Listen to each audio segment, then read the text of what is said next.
We would like to start soon, very, very soon, so if you can take your seat,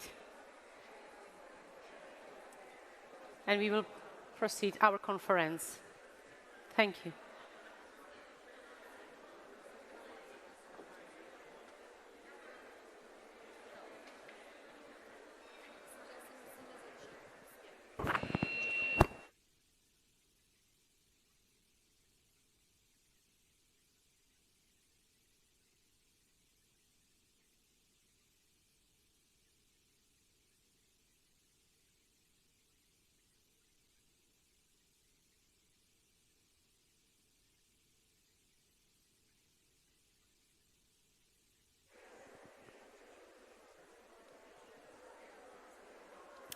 Good afternoon, ladies and gentlemen. The other part of today's conference brings all these questions.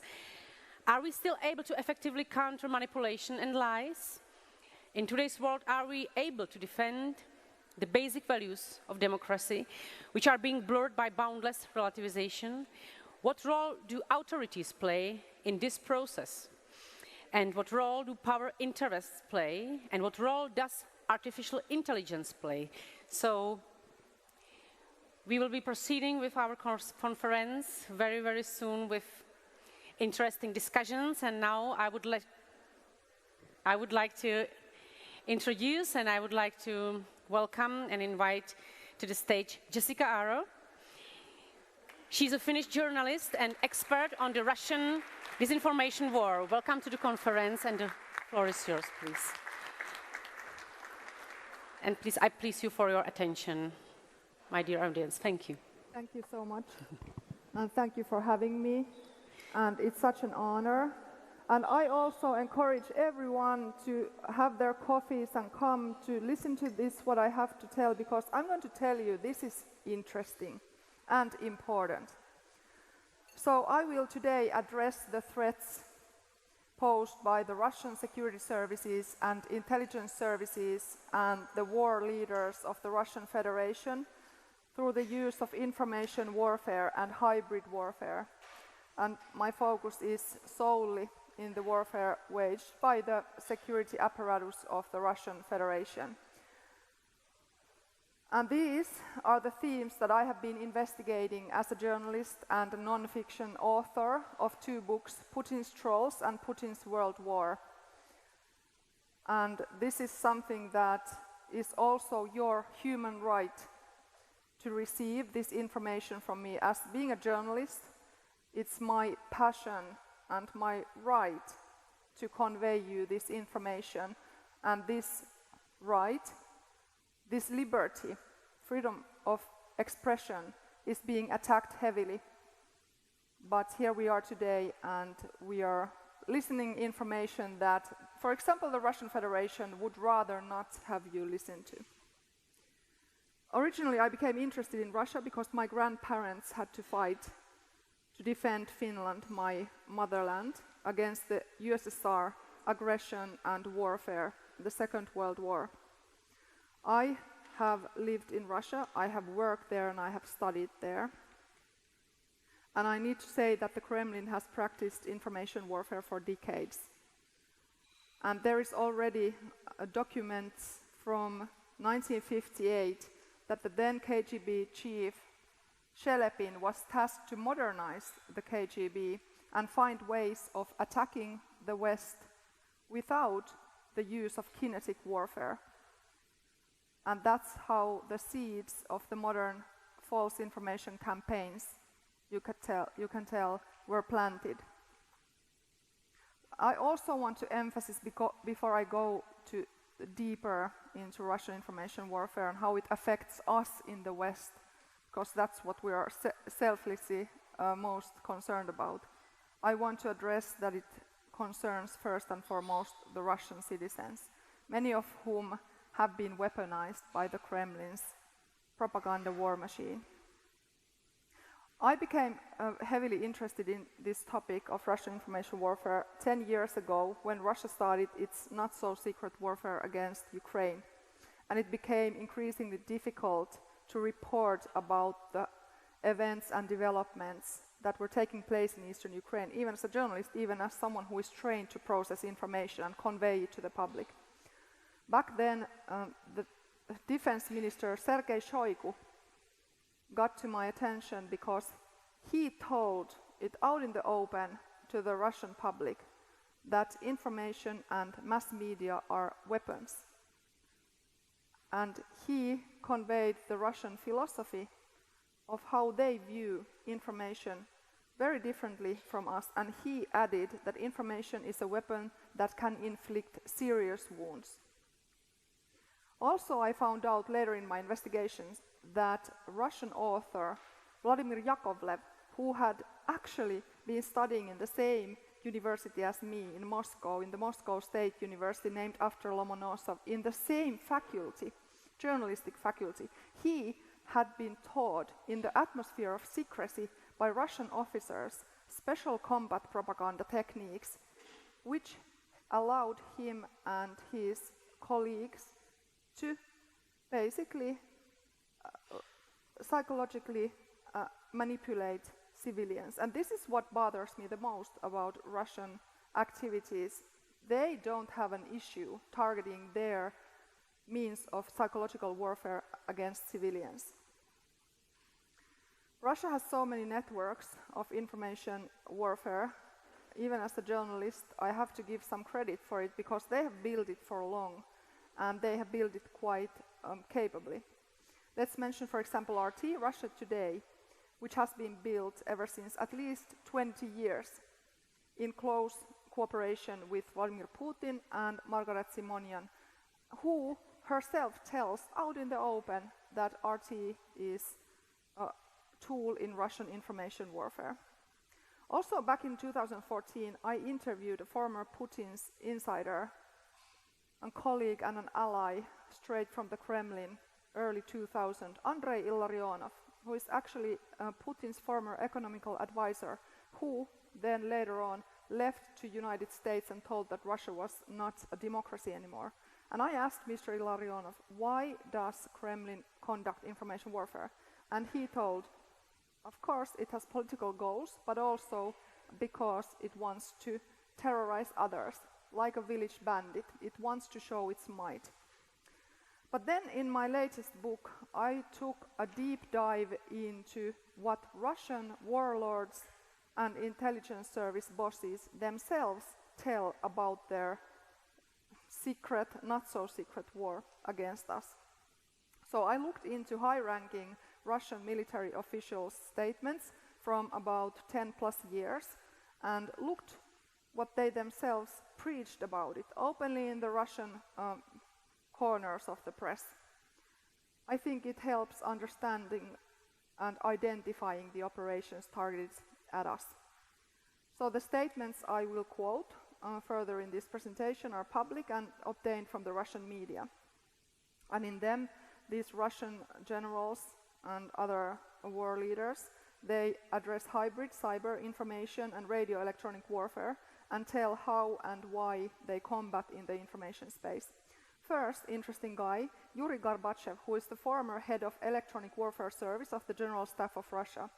Already in 2013, he envisioned the capabilities of information warfare. And let me remind you, 2013 was approximately the time when the people in the West, including myself, were mostly practicing to post Foursquare postings on Facebook. But meanwhile in Russia, Gorbachev wrote that today's battles are fought in virtual environment of constantly developing information technology. And according to him, the combat operations in the information sphere can ensure the information superiority over the enemy. And that is needed in order to maintain or gain success. So basically, according to this Russian military leader, combat in the information space can form an incentive to start, continue, or terminate military operations. So this is what really strikes me as a journalist and a civilian. The Russians really view it in a manner that information combat, as they phrase it, can cause the enemy to abandon its intentions. And how I see it is to have the enemy surrender before any type of physical or kinetic warfare. So my take is that the Russians are using information warfare to make the West not just hurt, but to succumb to them too. And not just the West, but also other parts of the world. And then what I also found so disturbing and fascinating at the same time, being a journalist working in the civilian media, Russians emphasize the meaning of civilian media as part of Russian information warfare, as they say, covert warfare. For example, Gorbachev writes about it extensively, and he says that the information operations increase in situations when the Russian armed forces and the civilian media of the warring countries participate in information operations. So basically this means that Russian armed forces and their helpers, their enablers, are constantly trying to build alliances and different sorts of relations with Western journalists in order to have their messages heard and conveyed in the Western media. They're constantly looking for opportunities to exploit us, and I'm not sure if the Western journalistic community is ready for this. Also, they are hacking the international news feeds, of course, for the political gain. And by doing this, I cannot stress enough, their point is to make their own army stronger. So also, I would like to mention some other Russian generals' notions about the hybrid warfare. For example, the bloodthirsty Valery Gerasimov, also known for his command of the operations against Ukraine, he has been talking very openly about the covert warfare and examples of operations which include providing assistance to the targeted country's extremist and terrorist organizations. And this is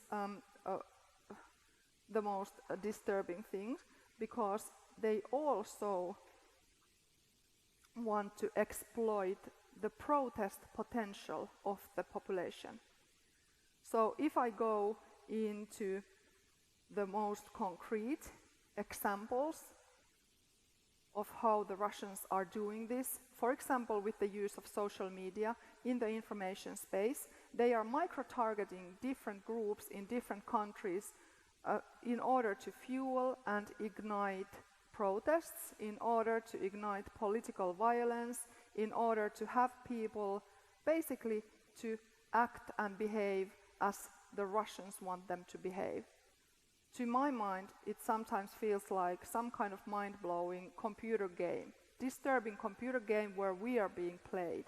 And you get this image when you hear stories, for example, from the troll factory operators playing American citizens on American soil against each other, having them protest and combating each other in the streets of United States. But here, something also that I would like to emphasize is that Gerasimov, the general, I want to really underline this, what they are doing. This is a direct quote.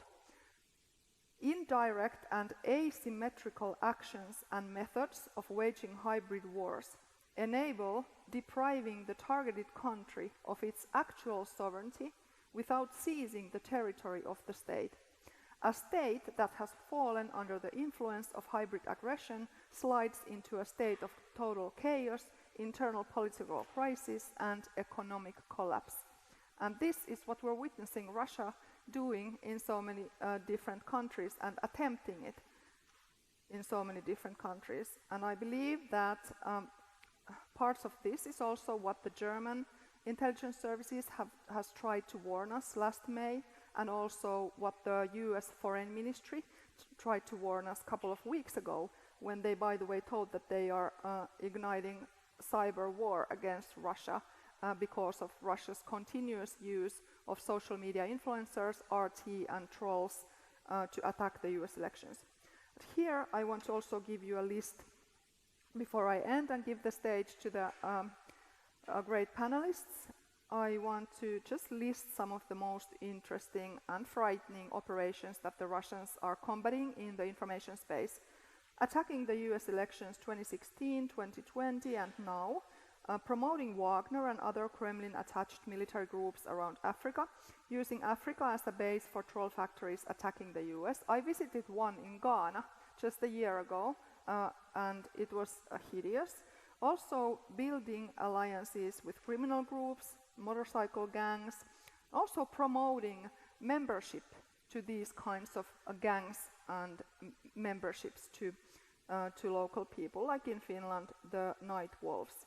Promoting British exit from the European Union, to name just something, promoting health-related conspiracy theories, building support for extreme right political groups, fueling violence, fueling stochastic terrorism, and one really interesting development, I have been following this in Finland, fueling accelerationist far-right terrorism. But bear with me, I'm nearing the end, and I would just like to mention that in my opinion, having looked into this topic for over 10 years now and having become also targeted for crimes for my work, I cannot emphasize enough that it's time for the governments and also for the security services to step up their game and start counteracting. But I'll leave it here, and thank you so much for your attention and looking forward to the panel. And thank you for protecting human rights.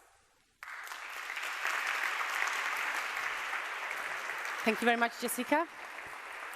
Thank you for your deeper description. Now the very important panel and discussion is coming, and it will be moderated by Jeremy Branston, Regional Director for European Broadcast, Radio Free Europe. I would like to welcome you to the stage. Yeah, please. And please let me introduce you, Mr. Otakar Foltin, who will be part of the discussion, Ceny Kumpas, and Kateřina Kimpl.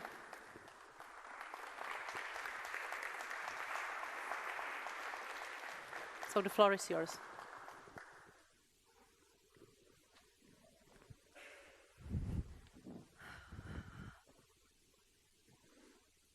Okay, very warm welcome to all of you. Thank you for coming. And yes, as mentioned, my name is Jeremy Branston. I'm Regional Director at Radio Free Europe, Radio Liberty, which many of you know is here, based in Prague, and it's thanks to former President Václav Havel that we find ourselves here. So we owe a permanent debt to Václav Havel, and always take the opportunity to recall that when appropriate. So I would like to thank my wonderful panel here for being with us. As mentioned, we have got Jessica Arrow, who you've just heard from, and will be part of our panel. To her left is Mr. Otakar Foltin, who is a security expert, Deputy Chief of the Military Office of the President of the Czech Republic, and also the government's head of strategic communication. Next to him, we have got Kateřina Kimpl, who is the chairwoman of Choose Your Info, as well as Info, which is a Czech disinformation, anti-disinformation NGO. We'll hear more about that. And then on the other end, ending our panel is Ceny Kumpas, who is head of the Policy, Strategy and Global Priority Issues team within the Information Integrity and Countering Foreign Disinformation Division at the European External Action Service. You don't expect any less from the EU in terms of long titles. So I'm going to kick off this discussion with a question for each of our participants, and then we can get into a discussion. So I'm going to start with you, Jessica. You first, as we know, shed light on Vladimir Putin's troll factories in your landmark book more than a decade ago. And you, as you noted in your talk, have paid a heavy personal price since then, with a sustained multi-year campaign against you. And at the same time, over the past decade, we have witnessed the exponential growth of disinformation across the world, across social media. We've seen the weakening of democratic institutions and the lightning rise of populist political parties in many countries. So my question is, and related to what you were just saying, is the West in danger of failing in its fight against this tide of disinformation? Are we about to drown? Where do we stand compared to where we were 10 years ago when you first highlighted the gravity of the problem? That's the brilliant million-dollar question, and unfortunately it doesn't look too good. And during these 10 years, I've seen the growth of personal attacks against any individuals, even Western citizens, who the Kremlin and its security services view as threats to their own political interests. So that's one part of the problem, that the amount of professional, well-put quality information is being lessened, diminishing from the public sphere, while simultaneously the filth and troll material is increasing. It even might look that we are in a happy place and there is this good, high-quality information bubble around us, but this bubble in global scale, it's quite small. Russia and China are quite actively combating in the information space, and they have made some successes. So compared to 10 years ago, we're not in a better place? No, unfortunately. Trend is negative. I wanted to ask Sim Kumpas, actually.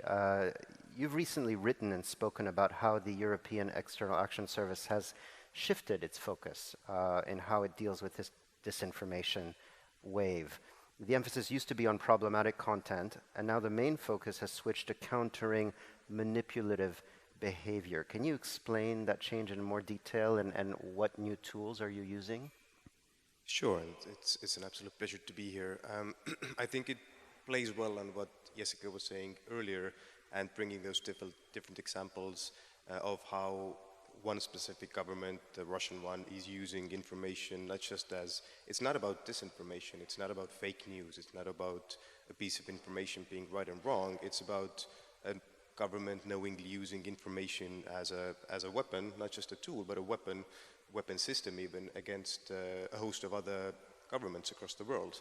And with that shift, what we're trying to, I'm not saying that we do not look at content whatsoever, it does matter in politics, in other areas of life, but we could imagine disinformation being the bullet that hits somebody and causes some harm in the worst case scenario.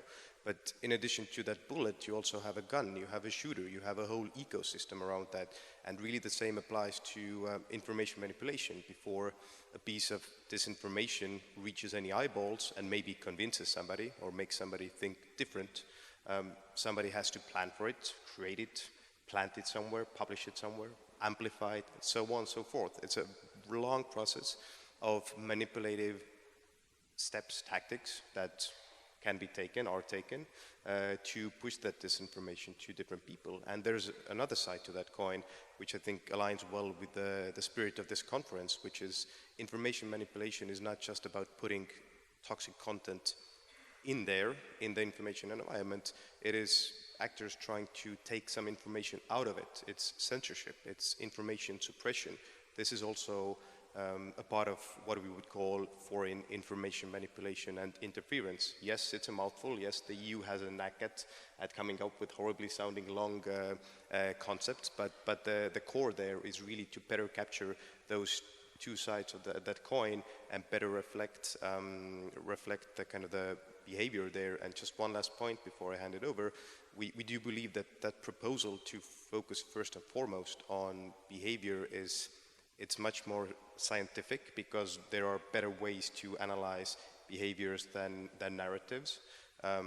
It is much more wholesome in the way how it captures different parts of the information manipulation machinery, and very importantly, it's much more democratic and much more respective of fundamental rights, because if we talk about how somebody uses manipulative behavior to make a strong case that, let's say, somebody has set up 100 fake accounts or a network of pages that kind of look like Radio Free Europe, but maybe have 2 letters switched and are something else entirely. This is not even about what they're putting out there, it's just a moral red line we can draw and say this is not okay, when other governments try to create this illusion of free debate in other countries where that's not the case. So where we can show and prove based on behavior that somebody is manipulating our information environments, it doesn't even matter what's the content. So we can bypass the argument that is fighting disinformation, curbing free speech. I'm going to turn to Otakar Foltien now. Earlier this year, you were appointed as the Czech government's first ever coordinator of strategic communication. Can you describe a bit what your job entails? Is it more of a proactive messaging role? Is it a reactive messaging role in terms of trying to counter disinformation? How do you view the position? Thank you for the question, which is a little painful in the Czech environment. At first, we lost previous 30 years in the Czech Republic when we should communicate with our population not only about normal political topics, but we should explain the basic values which are the base for the state itself. And you just mentioned that we started right now, and it means that we lost 30 years. And compared to the Great Britain, which is a very good example of a country with very robust strategic communication office, we have nearly nothing. So what we will communicate is what I mentioned. It means basic values which are the base for the state. Definitely, we don't want to be reactive because it's completely ineffective. Not only in military environment, but in any other environment, including communication environment and media environment. When you are in a reactive modus, you are ineffective. So fact-checking is something what seems to be very nice, and it is, because it seems that the truth has to prevail.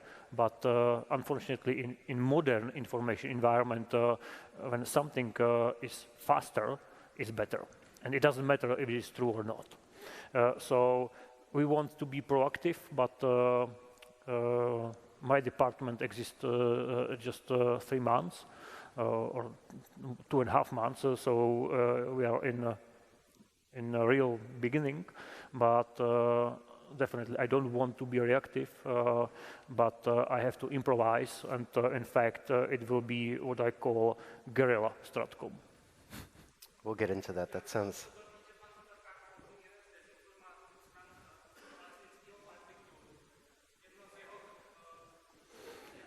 Myslíte, že byste nás mohl nechat diskutovat v platformě, která je k tomu určená? Klidně mi napište e-mail, můžeme se o tom bavit, ale tady rušíte ostatní.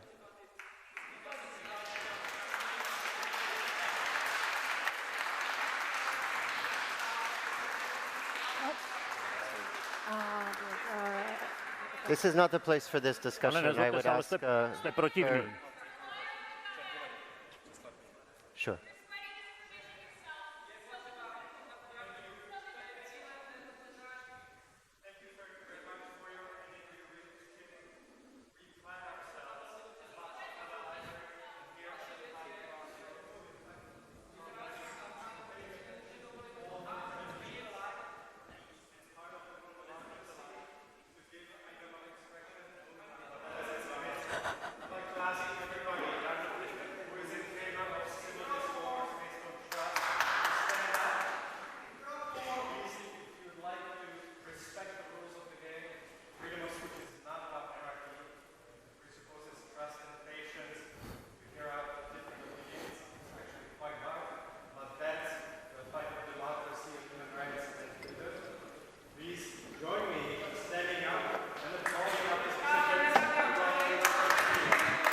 Wow.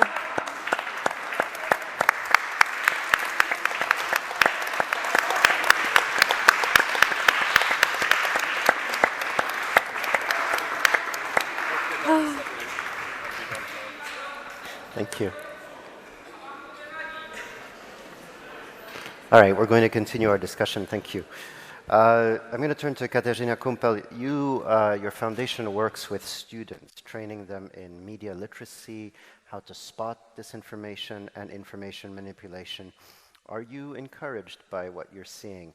Are digitally native young people more resistant to disinformation than older generations? Are they more vulnerable, maybe in different ways? What's your view? Thank you for your question. Well, in my view, it's not the disinformation aren't the problem. Raising apathy in amongst young people is harder to solve, and raising radicalism among especially young boys are more crucial problem than disinformation itself, because, well, in this target group, because there are not a lot of political disinformation targeting these young people. They are more targeted by jokes, memes, short videos on TikTok. We recently discussed at our team a TikTok video with Hitler and some bizarre things. So, well, I'm encouraged that the media literacy is going to be a topic, but I'm not encouraged what I see during our workshops. Okay. On that issue, I mean, if we look at the surveys, more than 8 in 10 Americans get their news from digital devices, beating out TV, radio, or print, which hardly factors anymore. It's a very similar percentage in Europe. Among 18 to 29-year-olds, social media is the most common news source across the industrialized world. So my question to you, back to you, Jessica, is how do we handle that and ensure that people aren't submerged in fake news when in fact outrage is the key factor to going viral on social media, and that is what people are consuming? Yeah, well, we tried to engage with the most difficult audiences with the Finnish broadcasting company already 10 years ago. I was working with this project, which we called the kiosk, and we wanted to have those youth and those parts of the audience who normally wouldn't consume our news at all. For example, for our news being so boring or about so boring topics or coming from the wrong channel like television or radio or something very old-fashioned. So we would then produce memes, we would produce these entertaining videos, we would inject some journalism into entertainment, and we would make actually quite nice results. And we would see, starting from zero, our audience is growing and growing. And this is something that the media companies and news outlets should be doing. They should be producing these memes. We should be much more interesting to our audiences. I don't even view how journalists nowadays can think of just writing to non-targeted audiences, not thinking whether their stories are interesting or even maybe sometimes even addictive, because we need to be much more interesting and catchy than these Russian trolls and filth materials that are being spread online and on digital sphere.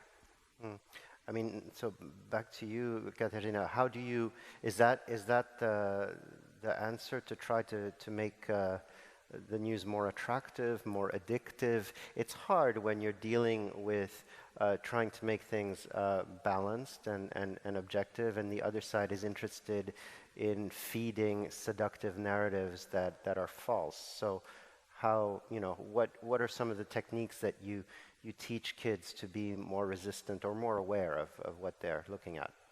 What we are doing at our workshop is we are trying to build resilience to cognitive biases and manipulation techniques, and also how social media works, because well, it's so easy to fall in echo chamber when you just receive just one topic all the time, and especially at TikTok, it's very fast to fall at like rabbit hole when you can radicalize very, very easily. And I'm not sure if it's a good idea to produce more funny news. I think it's kind of nice because already what we can see in Czech media, it's a lot of boulevard and junky news, and it's just too much to absorb, and informatic chaos are around, and when we add another like disinformation, conspiracy, it's so easy to lost in the flood. So I think it would be nice to produce short, straight, informative post about like the core events, and not just produce plenty of like something. I wanted to turn to Otakar Foltin. You talked about how, in your view, debunking disinformation is too slow, not very effective. One needs to be proactive. How do you deal with the fact that in the proactive messaging, the other side, let's say, has quite a seductive narrative? We've seen this deployed across elections recently in terms of, we are the peace party, we want peace, we want everyone to live in peace. The other side wants you to be in a permanent war. Well, if you tell people which would you like, peace or war, most people are going to be more interested in being at peace. Is it more of a challenge to be a proactive communicator when you're dealing with things like that? Definitely, it's a challenge. And the problem is that if you want to fight something, you need at least the same instruments, and if possible, you need better instruments. And we don't have them. The main problem is not in the Kremlin troll farm or farms, in fact, but the main problem is in the new information environment itself. All the social media, and the TikTok is the worst one, but even Facebook or Twitter are something what modulate prioritization of messages on the base what is more emotionally interesting. It's not about the information, it's about the emotion. It's quite normal because our brain is still working like in Stone Age. And it means that emotions are for our brain very important, and in fact that's the optics, how we look on the surrounding world. And if we want to say true, we will, and it will be only true, it will be only information based on reality. It's not enough to fight with emotions produced on the base of hatred and anger. So the problem is that the goal of social media is to keep your attention on their application. And when they use negative emotions, hatred and anger, it's very effective because I think that everybody in this hall have the same experience with social media. You are in 20 minutes in a discussion, and in the end you don't know why you took part on that, but you are angry, and that's how it works. So it's very hard to fight with emotions, only with truth. So you need to use the same instruments, and the truth have to be something what is added. So the state in the peacetime is not allowed to lie, but the state have to understand that modern information environment is so demanding that we have to use modern technologies. We have to accept the fact that you have multiply your impact in social environment on the same basis like the others, and you have to use emotions. So this is something what needs big data analysis, what needs money, and of course what needs your understanding of the whole process. And the second problem is that pro-Kremlin information machinery understand very well what is the base of social media. I'm sorry. So they didn't create this environment, but they misuse it very effectively. Yeah, exactly. So this is the, yes, go ahead. Exactly, and I would like to continue about that inflicting of different emotions and exploiting them, because that is really something that the Russian security services have been really heavily investing in. And they have these different techniques that are purely based on, for example, inflicting trauma. Telling a story that is so traumatizing that when you hear it, you just forever carry it around with you, having it impact your own attitudes, because it's such a horrible big lie that you cannot imagine anyone would create such a big lie. So I don't even want to go there, but you can find many examples of such stories from social media nowadays. So traumatizing, so disgusting that you just cannot forget about them. So I'm going to turn back to Sim. I mean, we've got TikTok now, but otherwise social media is basically, and the way it operates is a Western creation. So that's the irony, right? We've talked about the environment that allows these messages to spread and has been weaponized, but we're the ones in the West that have created this architecture. So how do you reconcile free speech and the protections that are accorded to free speech in our societies with this? Is the answer regulation of social media platforms, or, you know, a different approach? You have thoughts on that? Sure. I do believe that regulation plays a role in this, because for way too long, social media platforms, among others, were just a Wild West. There were really no regulatory oversight on them. So I think there the EU is showing one way how to do that with the Digital Services Act, which is not per se about disinformation. In fact, you will not even find the word from the whole body of the text, but it does speak about what we call systemic risks. So it is all about forcing the platforms to analyze what those kind of systemic level risks are. Not that, you know, the Commission wants a tool to go to the platform, be it X, be it Meta, be it whoever else, and say, we do not like this one single post. It's not about that. It's about, again, making platforms audit those systemic vulnerabilities, how they can misuse and are being misused by governments such as the Russian one and the Chinese one, for that matter. So yes, regulation plays a role, same for AI-powered tools. That's already been agreed, and there's another set of legislation coming for that. But we're not going to legislate ourselves out of this problem.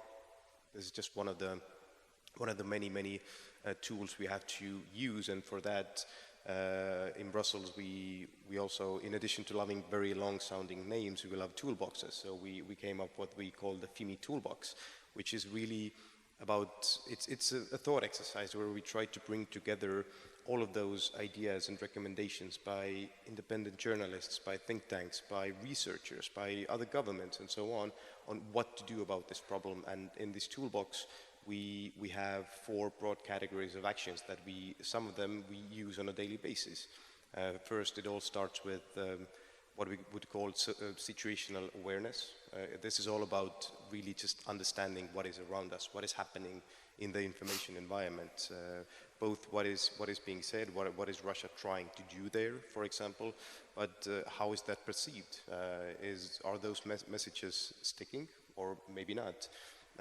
Once we understand the threat landscape realistically, only then we can start designing any kinds of responses to that, which takes us to the second part of the EU's toolbox, which is all about resilience building. And we talk specifically about resilience building rather than, for example, countering disinformation or I don't know, addressing disinformation, because we just don't see a realistic way to make Russia and China stop using information as a weapon against us and our good partners globally, because it is just such a vital tool. So we can stand on our heads. They will never stop using information against us. What we can do is, raise our own defenses, make our people more resilient. It's a very long-term game. There are no easy wins there, and this is why politicians often do not want to invest in this, because no media literacy effort will bear any fruit quicker than maybe 5 or 10 years, maybe a whole generation. It needs to be in our curriculums and so on, which is the case in countries such as Estonia, where I come from. But on the one hand, we have to raise our defenses, but we can also, even if we cannot make countries such as Russia or China stop, we can slow them down and we can make it more costly. We can make them hurt a bit. We can expose their operations, which we do. We can force them literally to find other ways. We put sanctions on them so they cannot broadcast in the EU. And this has nothing to do with media freedom, because there's no media in the equation. And this is not us as, the European External Action Service or the Commission saying that RT or Sputnik is not media. This is themselves publicly claiming that they should rather be compared with the Ministry of Defense, for example, or as the US government recently in the expose that Jessica referred to, they rather compare RT to a part of Russia's intelligence services. So this is not about media freedom again. So we can raise our defenses. There are many, many ways to do that. We can slow them down, but this is a fight that will never stop. So, and I think there's at times people ask, but can you actually prove what's the effect of all of this? Are people really taking up those narratives? Are they behaving in a different way? On the one hand, yes, there is quite a bit of proof to show that, and on the other hand, a part of me wants to say it doesn't matter. It doesn't matter because it's a moral red line we have to draw, that it is not okay. We don't have to accept the fact that other governments want to come to our societies and systematically manipulate our people and our information environment. So we don't even have to prove what's the effect, as long as we can prove it's them behind this and them doing this in a systematic, manipulative way. You wanted to follow up? Yeah, definitely. This is the media literacy tip of the day, for free to everyone. So Russian security services don't have freedom of speech. Freedom of speech is human right that is meant for us humans. So we are not taking anything away if we are legislating the social media companies to literally death, to have them take away material produced by Russian troll farms, by Russian RT, by Russian intelligence services. They are not covered by freedom of speech rules. Also, I have personally met with social media companies. We went there to advocate as victims of social media crime, and we asked the Twitter, Facebook, and YouTube/Google to help us in our diversity of problems. Starting from death threats or filth campaigns, or having a school shooting victim's father being forced to move for 7 times because he was smeared as a crisis actor after his kid died in a shooting, and also someone from the Rohingya minority from Burma, Myanmar, whose people had been genocidally killed through Facebook campaigns. So we sat side by side with these people and asked the social media executives and bosses to help us. They didn't. They do not care. They basically told us, it's actually confidential, but whatever. They told us that the Facebook guy told, because I told them that, I have reported so many times these death threateners and trolls who are attacking me and wanting to kill me and telling me this over Facebook. And I have, clicked the report this user, make a community report, and you just respond to me automatically. The user did not violate the community standards. The guy told me that they are now, he was so proud, they are now building this application where you can actually complain about a wrong decision made by Facebook AI of not looking into your issue. To another AI department, yeah. This is now the social media companies' own fantastic result to this. So it seems that in terms of what governments can do, what about opening up the algorithms? This seems to be the holy grail, right? And this is something that could change the game, couldn't it? If social media companies were forced to reveal how their algorithms work, and subsequently perhaps that could be regulated if in some way. Would this be a large part of the answer, do you think, or is that naive? Definitely, it's not naive. That's the most important part of the solution. If somebody is in fact poisoning public atmosphere in the society, we have to know how they do that. And even though it's just a new kind of business, it's principally it's the same when chemistry factory in 19th century poisoned a river in the town. So the people in the town wanted to know what they put to the river. And it's the same, we need to know how they prioritize information in our information area or environment. And I cannot believe that we don't know that. For me, it's unbelievable that we saw all over Europe that even the election, the base of democracy, might be damaged by the new information environment itself. And we are discussing that we need some kind of reconnaissance what's happening, but we know what's happening. We know that the change is based on the Western technology, and it is busted by Russian intelligence operations and later information operations. But the fact that after years we still don't have solution, and the solution is quite simple. You just mentioned that. We have to know and we have to understand how algorithms change the prioritization of each information, and we still did nothing. Another part of the solution is anonymity, because even in a mob, you might be more aggressive if your identity is covered with scarf or with something like that. And when it works in real world, you might be sure that it works in a cyber environment. So anonymity is something what just speed up the poisoning of the environment itself. So algorithms and anonymity are the base of the problem. And if we will not be able to solve the problem, we just created huge vulnerabilities in our societies, and Russians and Chinese authoritative regimes, they know very well how to misuse it. They misuse it against their own citizens, and they have no problem to misuse it against us, and they do that. Simkumpas, do you disagree?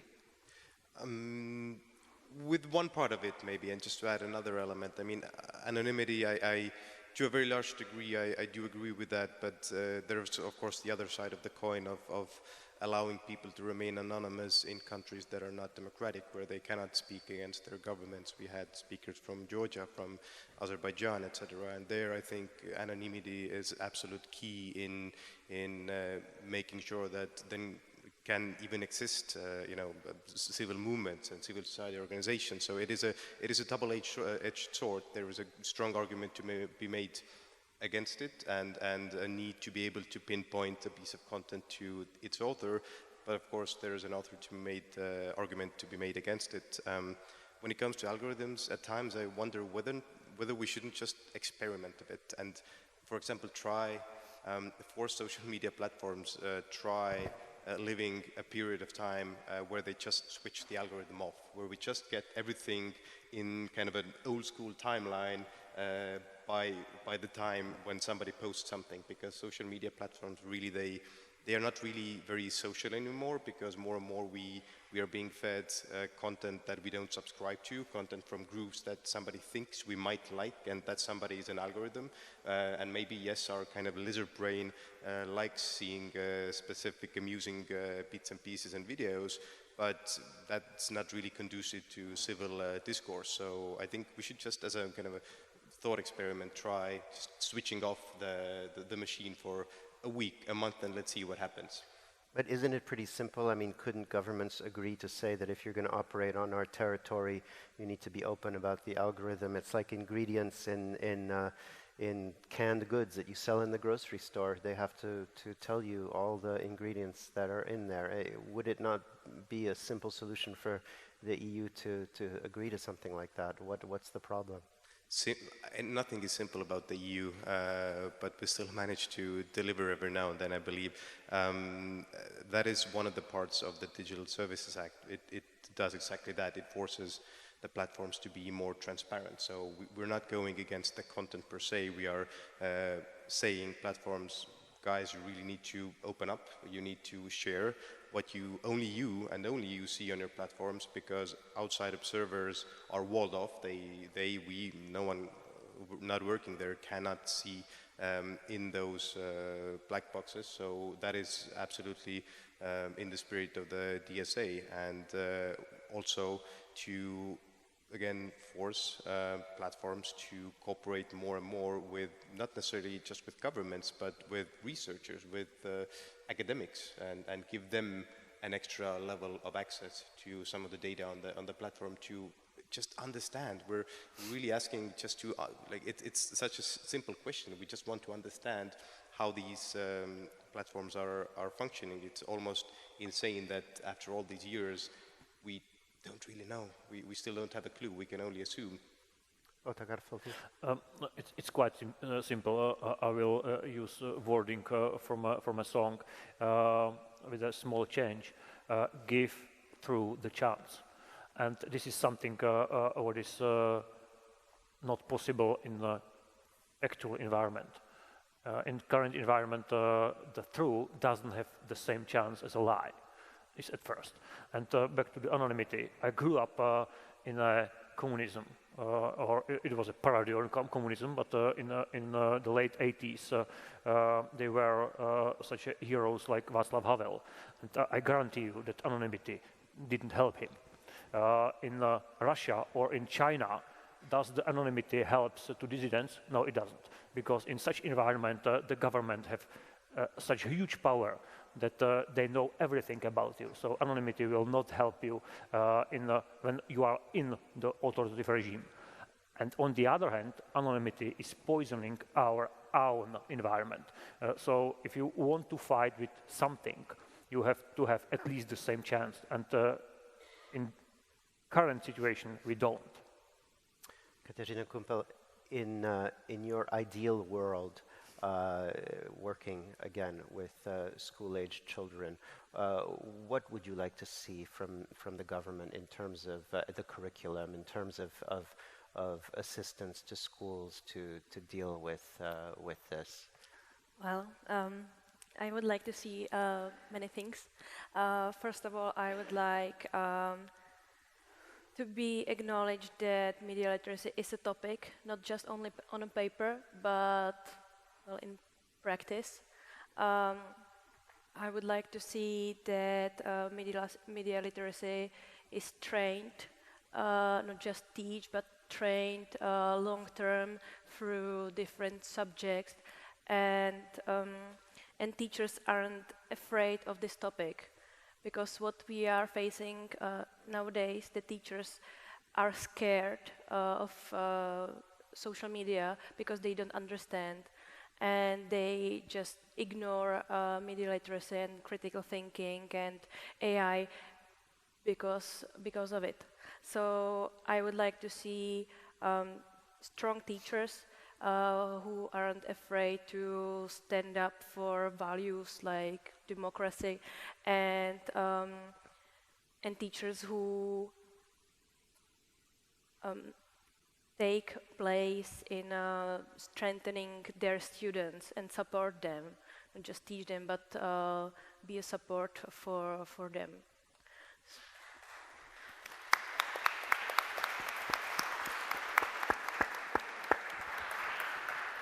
Sure. I would like to add to that these social media platforms, they're completely faulty, broken products that should not be allowed to be used by anyone under 18, and preferably often we can see that also not anyone over 18, because obviously so many people cannot use them safely. But it's understandable because they are so heavily broken, and at least they should be bearing what I witnessed in my youth when listening to music, those CDs even had content warnings. Why don't social media platforms have content warnings? Because they should. So we're often told that Finland, among EU countries, is doing better than others in terms of building up this resistance, in terms of how kids are taught in school. You travel the world. In your experience, do you think that's true? Has Finland been more successful in building resilience in its society compared to other EU countries? That's a really good question. There is some research that shows that Finnish university students are more prone to identify fake news stories than, for example, Americans, but I would love to see more in-depth investigation into that specific topic. That's a really nice narrative that we love telling ourselves, and there is a lot going on in that sphere. For example, journalists training kids, and also teachers training kids, media literacy. But I have to say that at the same time we have heard from some education government members some years ago, when I have asked the kids legitimate question, why aren't you teaching about Russian trolls in the curricula? And this education government member told me, it's too scary for the kids. I don't think so. I think it's more scary to not have kids learn about these topics in school as soon as they are being exposed to this material. So I'm going to address the same question to you, Otakar Fotin. I mean, you said earlier that it's going to take many years. It's not something that can be done overnight. So from your perspective, in this country and other countries, what would you like Czech schools to institute in the curriculum in terms of building resilience to disinformation?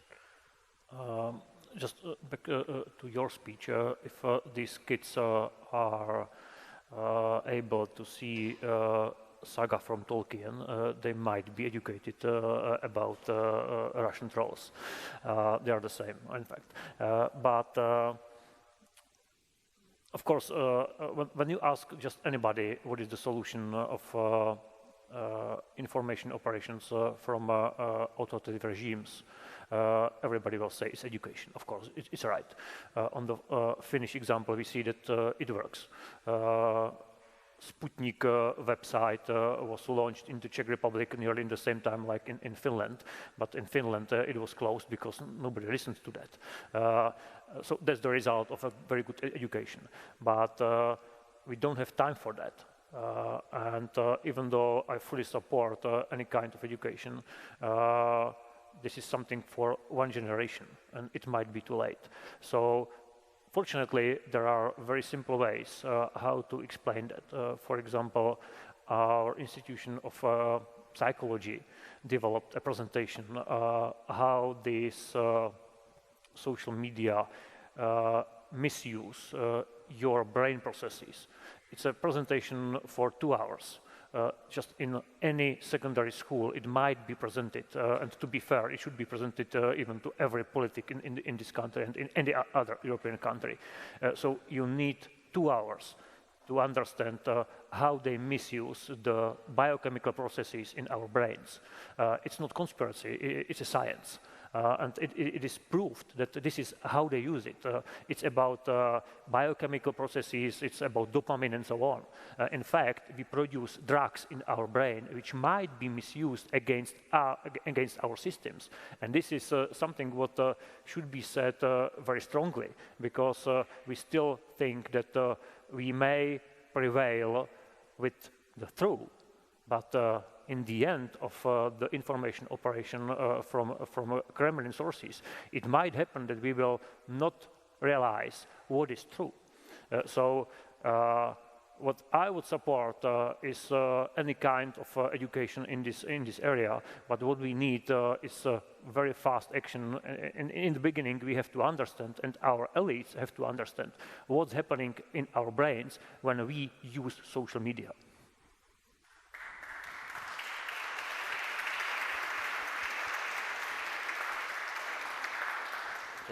Excellent point, and what I have found in my own investigations is that the Russian trolls and Russian troll administrators are really great in building societies, in building communities, in feeding into people's feelings of loneliness or not belonging, giving them some sort of a safe or safe-ish space to voice out their grievings, for example, against the government, and then feeding that.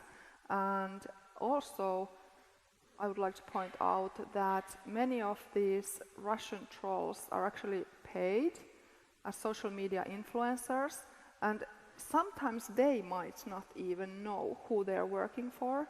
When, for example, in the US case just 2 weeks ago, the US government told that they were being paid by PR agencies. And those PR agencies are then paid by Russia. But the social media influencer, they just think that it's not Russia, it's not political actor. So there are so many different types of useful idiots who some do it for money, some do it for sense of belonging, and then end up as parts of operations against their own countries, for example.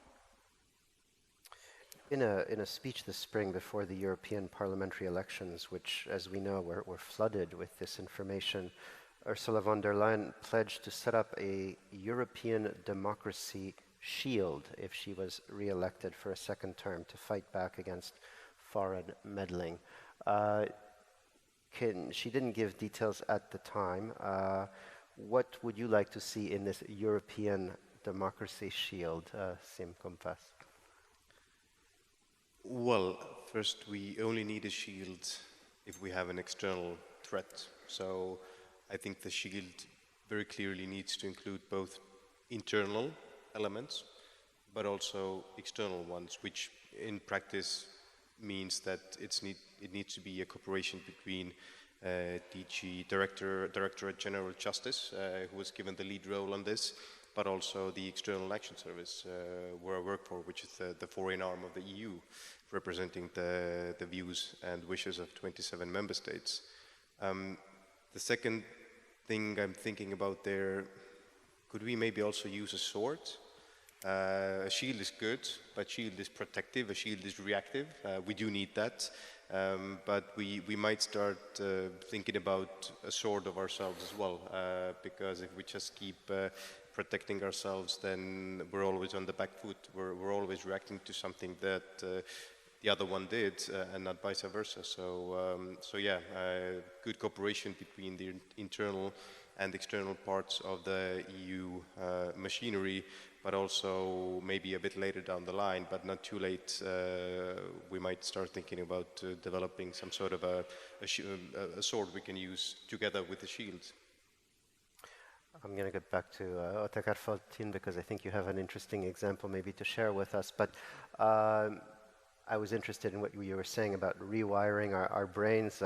One of my colleagues at Radio Free Europe actually told me recently his mother came to visit from one of the Central Asian countries, and he said he played a bit of a thought experiment with her because he looked at what she was watching and what she had subscribed to on her social media feeds, and he changed everything to different types of media. So she started getting different things in her feed, and he said, within a couple of weeks, it was like she was becoming a different person.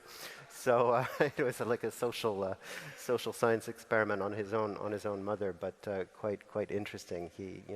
An example of that. But you had an example you wanted. I would like to show you how we connected emotions and truth in a strategic communication in the Czech Republic. In the previous year, we took a flag covered with blood from heroes from 1968. These heroes resisted Soviet occupation of Czechoslovakia on the 21st of August, it means in the first day of the occupation in 1968. We took the flag to Ukraine on the front. We took it to Vuhledar.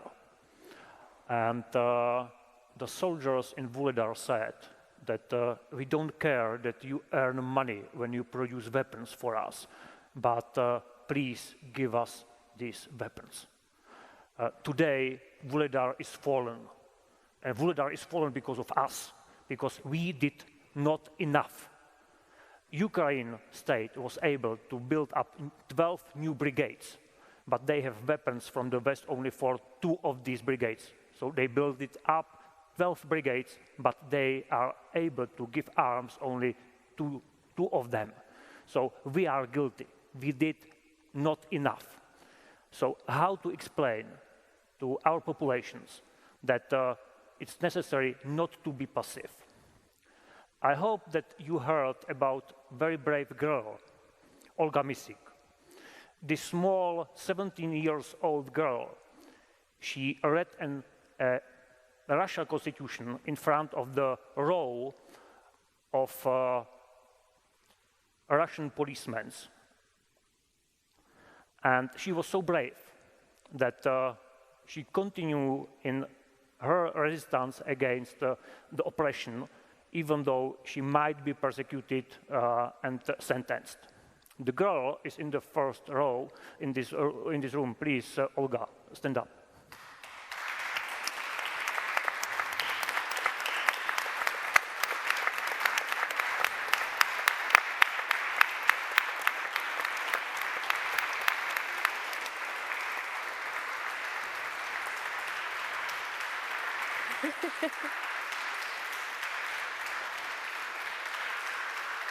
Thank you.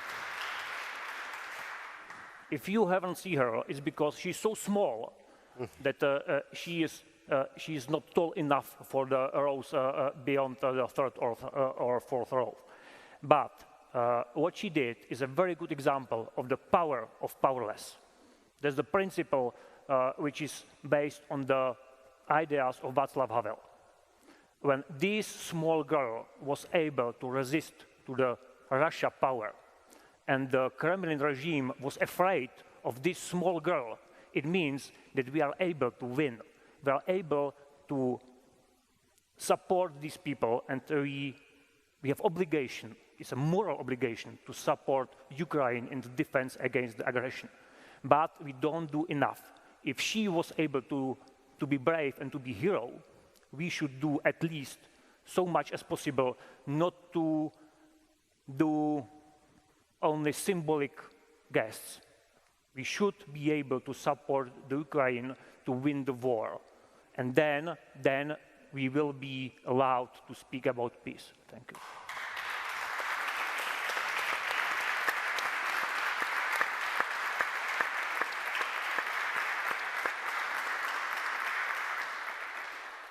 Thank you for those strong words. Our time is slowly coming to an end, so let me ask you in terms of takeaways and what we can do in our daily lives to strengthen our resilience. What are some things that you would recommend? You've already given us some recommendations, but what are some important things that you would like people to think about as they leave this event today?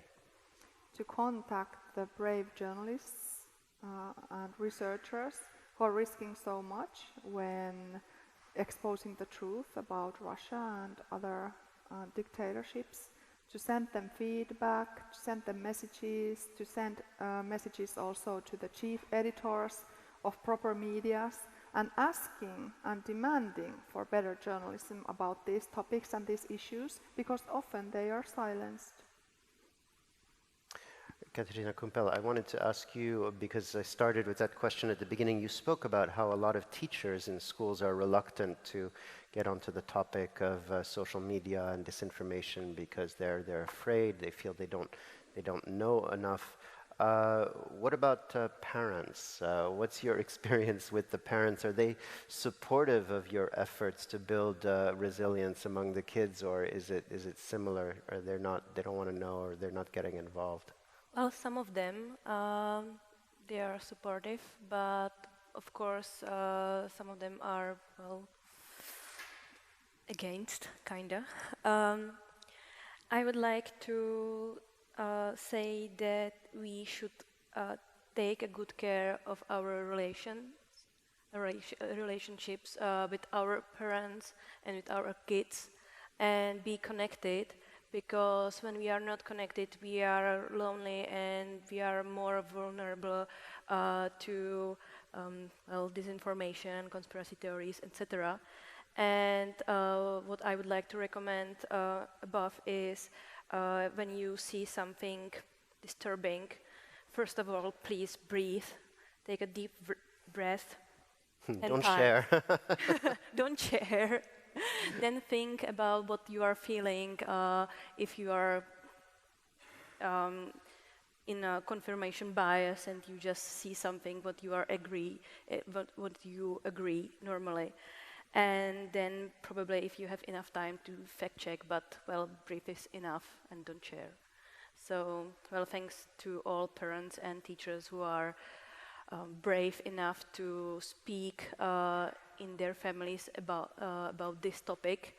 But, well, I think relationships are worthy to protect a lot. Mm-hmm. Okay.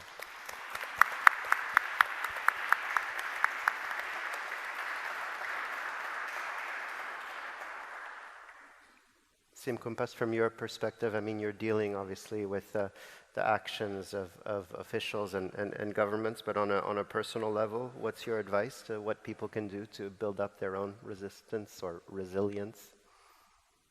Well, I'm in a bit of a pickle here because Katarina literally said what I was about to say. I think the absolute greatest piece of advice that I personally believe in and try to exercise as well is exactly that. We've been speaking about how much of this boils down to our emotions and not necessarily positive emotions, rather the opposite.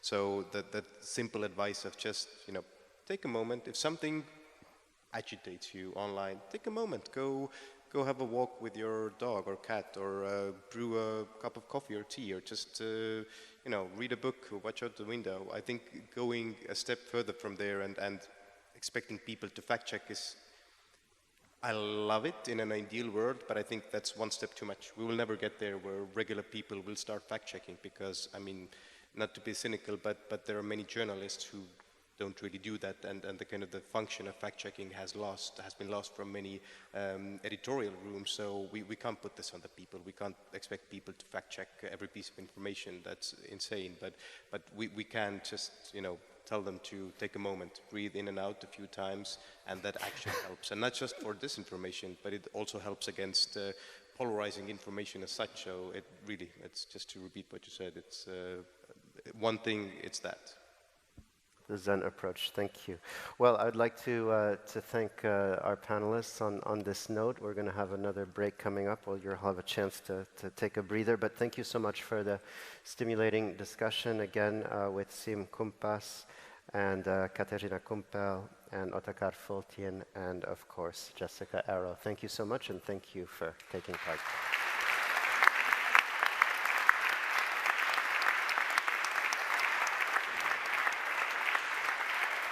Thanks to Jeremy Branson and his guests for a very deep analysis and intense discussion. Thank you very much for your presence. And now I would like to invite you for another coffee break, but please, we would like to open the last topic and discussion in 20 minutes. So if I can please you be here on time. And just one note, if you need a translation from the Russian language, take the translation devices and it will help you to understand in the last panel. Thank you very much.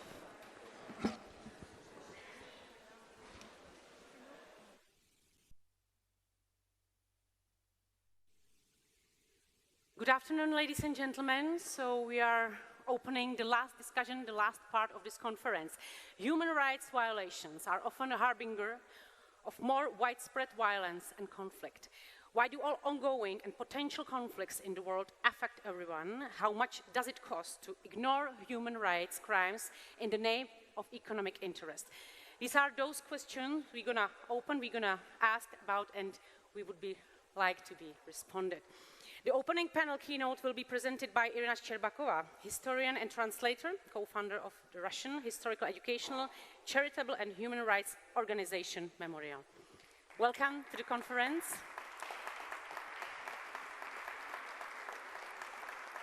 Thanks for being part of this conference, and the floor is yours. Yeah, thank you so much.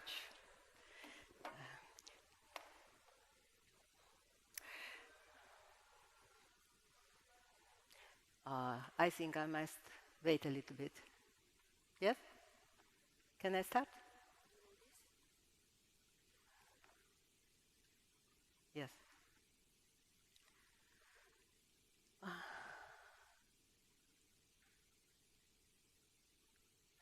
Дорогие дамы и господа, дорогие друзья и коллеги, для меня большая честь открыть эту панель, и я очень благодарна за эту возможность. И, конечно, для меня очень важно, что эта конференция посвящена и связана с премией, с такой премией, потому что эта премия, в свою очередь, связана с чешским сопротивлением, с историей диссидентов, с памятью о борьбе за свободу против тирании. Но я должна признаться, что даже название этой премии наводит меня сегодня на горькие мысли, когда я думаю о России. Потому что сегодня мы находимся в очень опасной точке, когда мир в Европе, демократия и права человека находятся под очень большой угрозой. Эта угроза исходит прежде всего от путинского режима. И как историк, как человек, чья жизнь была связана с мемориалом, то есть с борьбой с коммунистическим прошлым, я не могу не думать о том, почему возможность построить демократическое общество, которое была у России во время перестройки, была упущена. Почему идея демократии, свободы сегодня разделяет лишь небольшая часть населения России, а многие либо вынуждены были покинуть страну, либо живут с ней под очень сильным давлением и страхом. Разве не должны были годы тирании и террора выработать прививку от этого всего? Казалось бы, банальный, но на самом деле это ключевой вопрос, который снова и снова возникает при разговоре о современной России. После 70 лет советской власти именно идея освобождения от коммунистической диктатуры вдохновляла многих людей России на перемены. Но этот процесс освобождения и расчета с прошлым оказался гораздо сложнее, чем многие надеялись в то время. В сложной ситуации 90-х годов все пошло по другому пути. Не были выработаны ориентиры исторической политики. Популизм и коррупция, постимперский ресентимент становились все более очевидными. Не произошло ни правового, ни судебного осуждения коммунистического режима, ни реформы судебной системы и, главное, органов государственной безопасности. Вскоре в обществе появилось разочарование в процессе демократизации, которая так и не была доведена до конца, и в свободе, которая так и не была достигнута. Демократическое движение периода перестройки, завершившееся освобождением стран Восточной Европы из советской сферы влияния, падение Берлинской стены, окончание Холодной войны стали восприниматься в России как поражение. Распад Советского Союза как величайшая геополитическая катастрофа XX века, так это охарактеризовал Путин еще в 2005 году. Путин, пришедший к власти на волне этих настроений, очень быстро стал упразднять или резко ограничивать еще очень слабые демократические институты и многие гражданские свободы. Возродились и укрепились старые советские стереотипы. Представления о Западе как о враге и источнике всех несчастий для России, который чуть не поставил страну на колени в 90-е годы, о пятой колонне, действующей от имени этого врага, о враждебности соседних стран. Пробудившийся милитаристский дух привел к появлению агрессивных лозунгов. Вместо «никогда больше» мы можем повторить. Возникло чувство обиды на всех, кто якобы не оценил роль Советского Союза как освободителя от фашизма, кто говорил о второй оккупации после нацистской. В кремлевской пропаганде искажаются понятия фашизма и нацизма, которые сначала применялись к балтийским странам, а затем к украинцам. И сегодня мы находимся в абсурдной исторической точке, когда российская власть не только оправдывает завоевательную и агрессивную войну великим геополитическим прошлым, но и постоянно внушает населению, что у нее ничего нет, кроме этого мнимого имперского прошлого. Именно поэтому был ликвидирован Международный мемориал в начале 22 года, именно потому, что мы занимались советским прошлым и репрессией и террором в этом прошлом для того, чтобы будущее было другим. Путинский режим, который долгое время казался постмодернистским и гибридным, вводил в заблуждение многих людей и, к сожалению, политиков на Западе, но после начала войны все больше и больше стал превращаться в полноценную тоталитарную диктатуру. И без того репрессивная политика в отношении всех его критиков была значительно усилена. Протестовать в России стало практически невозможно. Были запрещены не только демонстрации и митинги, но и отдельные пикеты. Введена цензура. Университеты и школы очищаются от всех критически мыслящих людей. Переписываются учебники истории. И все это сопровождается беспрецедентно агрессивной пропагандой, особенно на телевидении, направленной на разоблачение шпионов и агентов и на создание образа врага. Фактически не проходит и недели без новых судебных приговоров и увеличения числа политических заключенных. Приговоры, вынесенные по таким делам, вдвое превышают приговоры брежневской эпохи. Алексей Навальный убит после нескольких месяцев пыток. Другие заключенные содержатся в совершенно непредставимых на Западе нечеловеческих условиях. Для историка, занимающегося советской историей, как я, особенно историей политических репрессий, это означает постоянное столкновение с теми, кто очевидным образом ничему не научился в истории. Часто цитируют Гегеля, когда говорят, что история ничему не учит.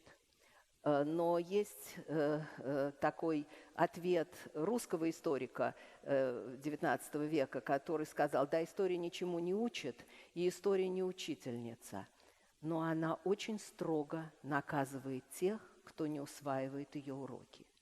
И сегодня очень трудно говорить о прошлом, потому что каждый день настоящее приносит ощущение, что мы находимся в центре самой опасной ситуации для Европы со времен Второй мировой войны.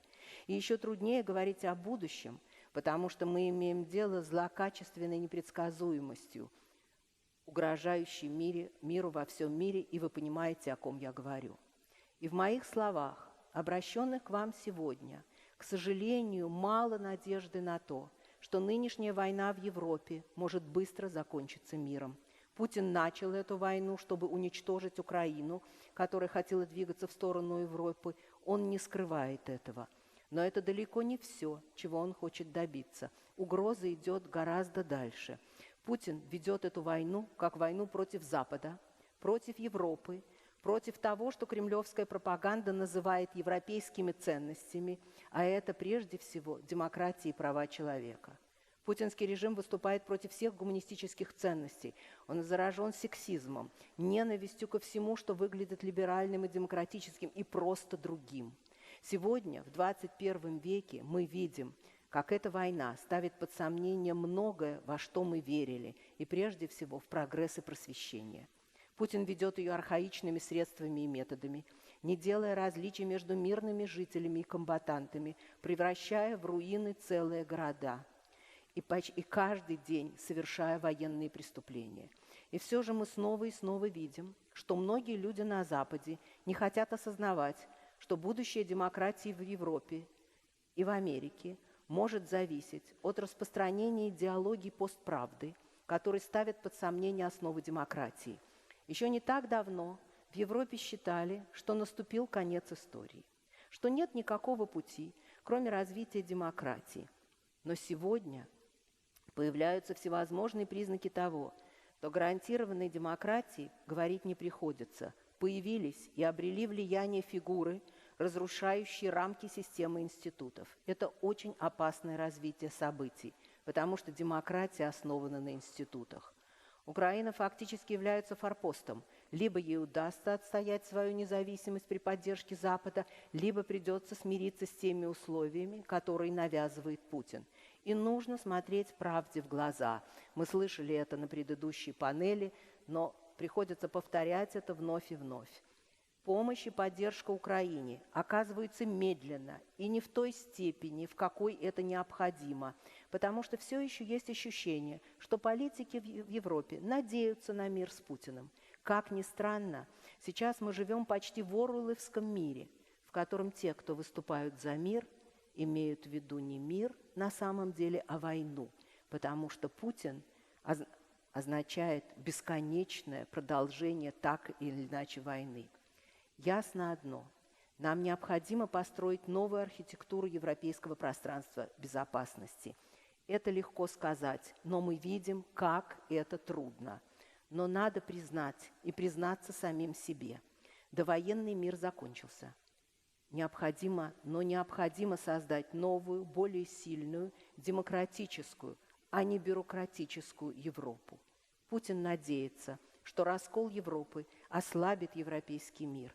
И нам сегодня, как никогда, необходимо единство, необходима поддержка в нашей борьбе против Путина и защите Украины. Я благодарю вас за внимание.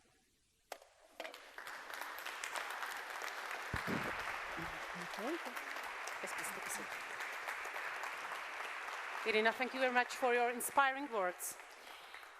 Now we are going to open the third panel of this conference, of today's meeting and special event. This panel is called No Evil is Far Away and will be moderated by Jakub Santo, a journalist from Czech TV. Thank you very much for coming, for your being here.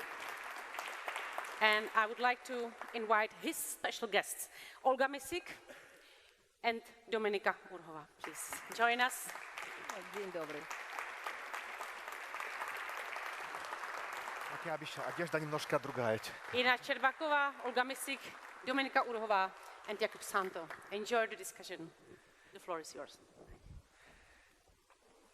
Pojďme přeskočit jazyk, teď zase jsme mezinárodní, pojďme přeskočit do češtiny. Dámy a pánové, dobrý den, díky, že jste tady.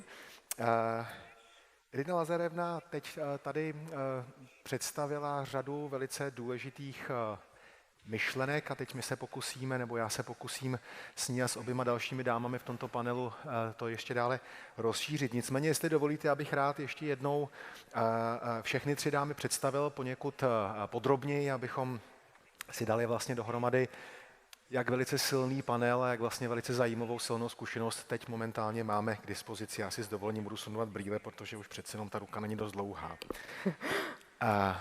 Irina Štěrbaková je spoluzakladatelkou historického, charitativního a lidskoprávního memoriálu. Organizace založená 2 roky ještě před pádem komunismu v Sovětském svazu začala původně jako dokumentační středisko stalinských zločinů. Nicméně později se stala jedním z hlavních hlasů proti narůstajícím represím nového režimu, putinismu. Za to byla ruskými úřady prohlášena za zahraniční vlivovou skupinu a v roce 2021 úřady zakázána. O rok později se historička a publicistka Štěrbakova stala spolu se svojí organizací spolunositelkou Nobelovy ceny míru. Dnes žije v německém exilu. Dámy a pánové, Irina Štěrbakova.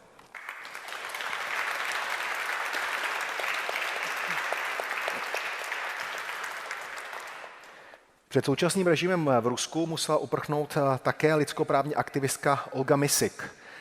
Ta se už v roce 2019 dostala do pozornosti nejenom ruské veřejnosti a vlastně celého světa jako jeden z živoucích symbolů demokratických demonstrací, když tehdy teprve ve svých 17 letech předčítala pořádkovým silám občanské svobody garantované, byť jak se ukázalo pouze na papíře, ústavou Ruské federace. Následovala vyšetřovací vazba, domácí vězení a další stíhání. Nakonec jí úřady po vzoru svých komunistických předchůdců zakázaly vysokoškolská studia žurnalistiky.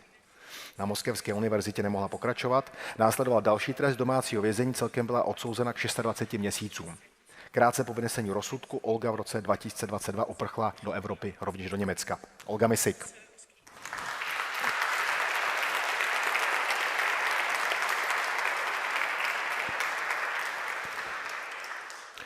A třetí členkou našeho váženého panelu je Dominika Urhová, která působí jako nezávislá analytička čínských projektů v Asociaci pro mezinárodní otázky a jako taková se tam soustředí především na zahraniční politiku Číny. Ve své práci propojuje studia Dálného a Blízkého východu, kde také studovala částečně, konkrétně na Tel Avivské univerzitě. O lidských právech ve stínu narůstajících mocenských ambicí nejen Ruska, ale také Číny na Blízkém východě budeme dnes debatovat. Dámy a pánové, Dominika Urhová.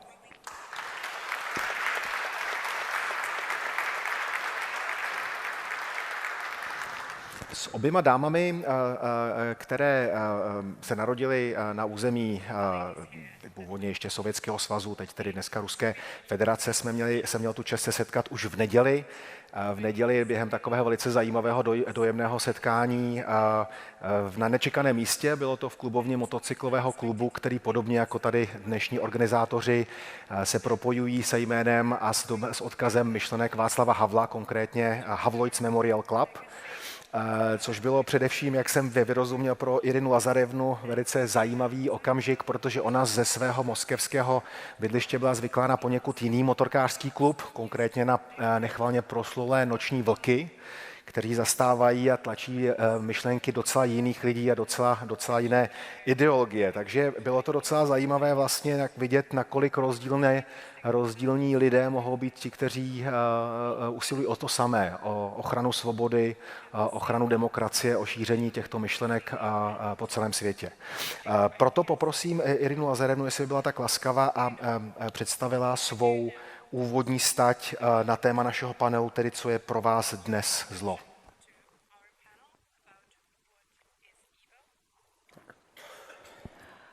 Ну, во-первых, спасибо за ваше представление. И я, конечно, совершенно с этими, хочу сразу сказать, что, конечно, с этими русскими ночными волками я, слава богу, знакома не была, потому что я не думаю, чтобы это для меня как-то чем-нибудь приятным кончилось. Просто дом, где я жила, был не очень далеко вот от этого такого клуба, и он выглядел абсолютно противоположным образом, потому что он был таким, всем, так сказать, было известно, что они такие праворадикальные и, конечно, поддерживают Путина и устраивали всякое безобразие, всякие пробеги, значит, такие пророссийские по Европе и так далее. Так что это совершенно противоположная картинка. И уж если мы говорим о зле, потому что вот мне сказали, что наша тут панель отчасти посвящена вопросу зла. И мне немножко неудобно, потому что мы находимся в церкви. И этот вопрос о добре и зле, он для меня, конечно, он лежит в плоскости отчасти, так сказать, церковно-религиозной. Историки не оперируют обычно такими понятиями. Но дело в том, что, на мой взгляд, ну, во-первых, я не только историк, да, а я на самом деле занималась просвещением многие годы. И, может быть, это дает мне какую-то возможность все-таки несколько слов по этому поводу сказать. Действительно, бывают времена, и это темные времена в истории. И как бы нам этого ни не хотелось, я совершенно уверена, что в России сегодня наступили эти темные времена, когда вопросы нравственности, вопросы добра и зла становятся, я бы сказала, определяющими. И мы видели к нашему, я говорила в своих вступительных словах о том, почему все пошло не так.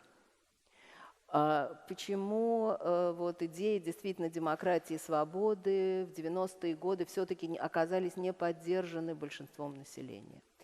И оглядываясь назад, в этих ужасных спорах, которые сейчас ведутся в русской оппозиции, где были те повороты, и где были красные линии, где можно было остановиться, и какие ошибки были сделаны, и это совершенно естественно.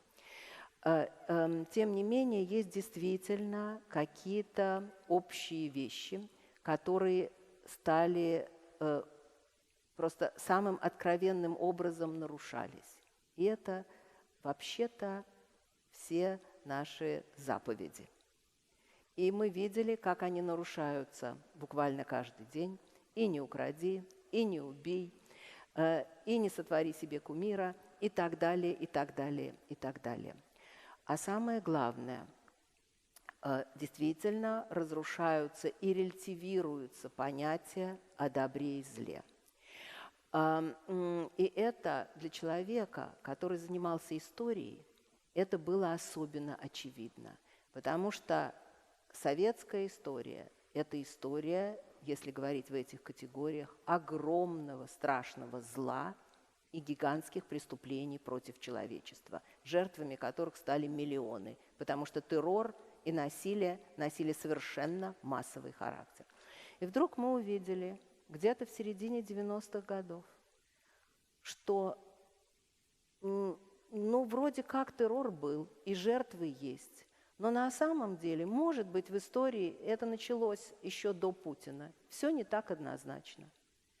И вообще, на самом деле, можно ли верить историческим фактам? А вообще, может быть, есть на самом деле ведь историки, и все дело в интерпретации. Факты же можно интерпретировать так и сяк. А почему мы вдруг самые виноватые на самом деле, а другие, может быть, делали вещи и тоже очень плохие? И вот это вот размывание действительно этих категорий мне стало напоминать, и я тогда это говорила часто моим студентам. Смотрите внимательно. Помните макбетовских ведьм у Шекспира, да, в Макбете, и что они говорят Макбету, и как они, так сказать, убеждают его, что он теперь имеет право на очень многое. Они же говорят ему, я не знаю, как это по-чешски, но по-русски есть несколько переводов, но вы, я помню, думаю, помните это место, они говорят Макбету, грань между добром и злом сотрись, сквозь пар гнилой помчимся ввысь. И вот это стирание этой грани, гнилой пар, который возник над историей, над ценностями, на самом деле совершенно базовыми, вот, мне кажется, очень сильно разрушил нравственные основы общества и в сильной степени способствовал тому, что Путин смог прийти к власти. Спасибо большое.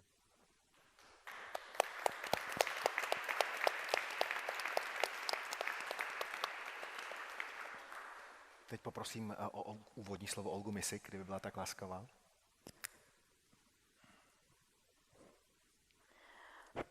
Так, тема сегодняшней беседы – это то, что зло ближе, чем нам кажется. И по этому поводу я немного обращусь к своему опыту. Мои выступления в Европе начались в 2019 году. И все это время я множество раз говорила, что Путин угроза не только для России. И тоже самое говорили многие другие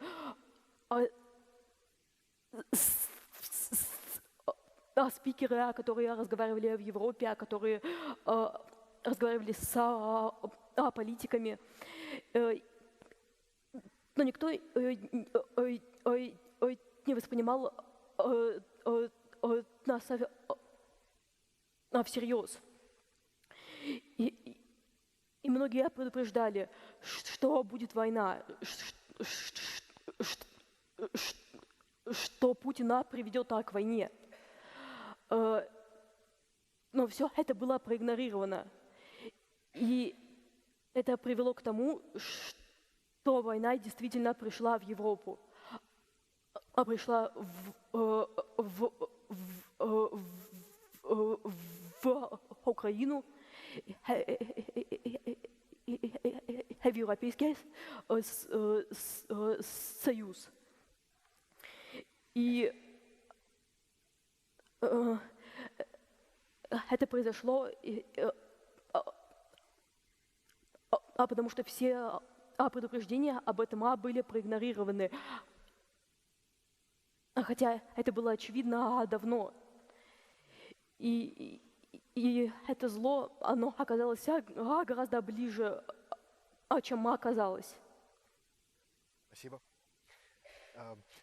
Dominiko, teď jsme mluvili o Rusku, nicméně víme, že je tady ještě jedna velice důležitá a možná svým způsobem, možná dneska globálně ještě vlivnější země, která rozhodně nepůsobí jako demokratizátor planety, ba naopak, která se cítí být vlastně v přímé konkurenci s tím světem, řekněme, liberálně demokratický, nebo chcete-li aspoň, nebo budeme, řekněme, nazýváme ho západním, jakkoliv to není takový monolit, jak často Čína tvrdí, a to je Čína, teď jsem to prozradil. Poprosím vás o vaši úvodní stať, jakým způsobem vlastně máme tedy vnímat v rámci toho kontextu, o kterém se tady bavíme, právě pronikání této země, která by na jednu stranu mohla vypadat, že je daleko, ale ona je minimálně svým vlivem daleko blíž, než bychom si možná přáli. Tak já když jsem vlastně přemýšlela nad tím tématem dnešní diskuze a tím vlastně to otázkou, co je nám do toho a proč bychom se měli zajímat o to, co se děje ve světě. Za mě z pohledu toho, co vlastně Čína dělá ve světě, tak je to určitě tak, že musíme se zajímat o to, co se děje, protože se o to zajímá Čína. A nejenom, že se o to zajímá, ale aktivně to využívá k tomu, aby podkopala vlastně západní země. Taky to využívá k tomu, aby získala podporu pro své vlastní chování, jak v Asii, tak vlastně u sebe doma, jak se chová například ke své vlastní muslimské minoritě. A vlastně jak využívá celkově konflikty k tomu, aby propagovala své vlastní narrativy. A je to zejména tedy narrativ toho, že je to vlastně zodpovědná země, která propaguje dialog, která chce vlastně nějaké mírové dohody, ale zároveň, když se podíváte na chování Číny právě v Asii, nebo to, co dělá s Ruskem, jak podporuje Rusko na Ukrajině, tak je vidět, že je tam jakási ironie, jakýsi paradox. Zároveň se o tyhle věci musíme zajímat, protože Čína je a zůstane důležitou zemí, jak ekonomicky, tak politicky, ať se nám to líbí nebo ne. A to znamená, že jako jednotlivci, a nejenom jako jednotlivci, jako Evropané a jako Evropa, se o to musíme zajímat proto, abychom se nestali irelevantními a abychom mohli naložit s tím, jak se vlastně Čína chová, jak se chová Rusko, nějakým způsobem náš vlastní prospěch. Za mě určitě tedy hlavní příklad, teďka relevantní příklad, je nejenom vlastně čínská podpora Ruska, ale i to, co Čína dělá na Blízkém východě a jak vlastně kapitalizuje na konfliktu mezi Izraelem a Hamásem a Izraelem a Hezbolou, aby právě podkopávala naše vlastní ideály a podkopávala Ameriku a zároveň získávala podporu od arabských a muslimských zemí pro své vlastní chování vůči právě těmto muslimským minoritám. A také získávala podporu vlastně pro své aktivity kolem Tajvanu, a pak aktivity, co se týče vlastně vztahu Číny a Filipín a vztahu Číny a Indie. Takže to je za mě. Díky, dámy, za úvodní slova. Pojďme teď na otázky. Irino Lazarevno, já bych se vás rád zeptal z toho vašeho historického pohledu. Často má člověk tendenci vlastně z historického pohledu se dívat na diktaturu vlastně jako jakési zvíře, jakousi obrovskou amébu, která vlastně postupně začíná požírat tu společnost, protože není to nikdy tak, že by člověk byl najednou na začátku budování diktatury těmi nedemokratickými protisvobodnými silami postaven před možnost, buď to budeš s námi kolaborovat, anebo tě zabijeme. To jsou ultimativní stádia potom diktatur. Rusko v roce 1917 nepřecházelo ze stádia svobodné, řekněme toho půlročního experimentu z úplně svobodné a demokratické země. Nicméně 90. léta působila po roce 1991, když se rozpadl Sovětský svaz, jako období, řekněme, nějaké naděje, byť dneska samozřejmě je to všechno nálepkováno takzvanou érou banditismu, kdy se všechno rozkradlo a tak dále. Z vašeho pohledu v ruském případu, Kdy byl ten okamžik, kdy jste si vy v 90. letech s tím vaším zájmem o historii a s naší znalostí hlubokou ruské nebo sovětské diktatury jste si řekla ten moment, tady se děje něco špatně a začínají se podnikat nezvratné kroky?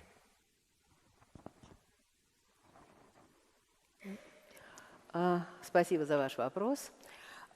Это, конечно, ответ на него не совсем простой, потому что 90-е годы были очень сложным временем, и для меня, на самом деле, начало 90-х было временем и довольно долго, было, несмотря ни на что, временем и не только для меня, а для многих людей и моих коллег, было временем больших надежд.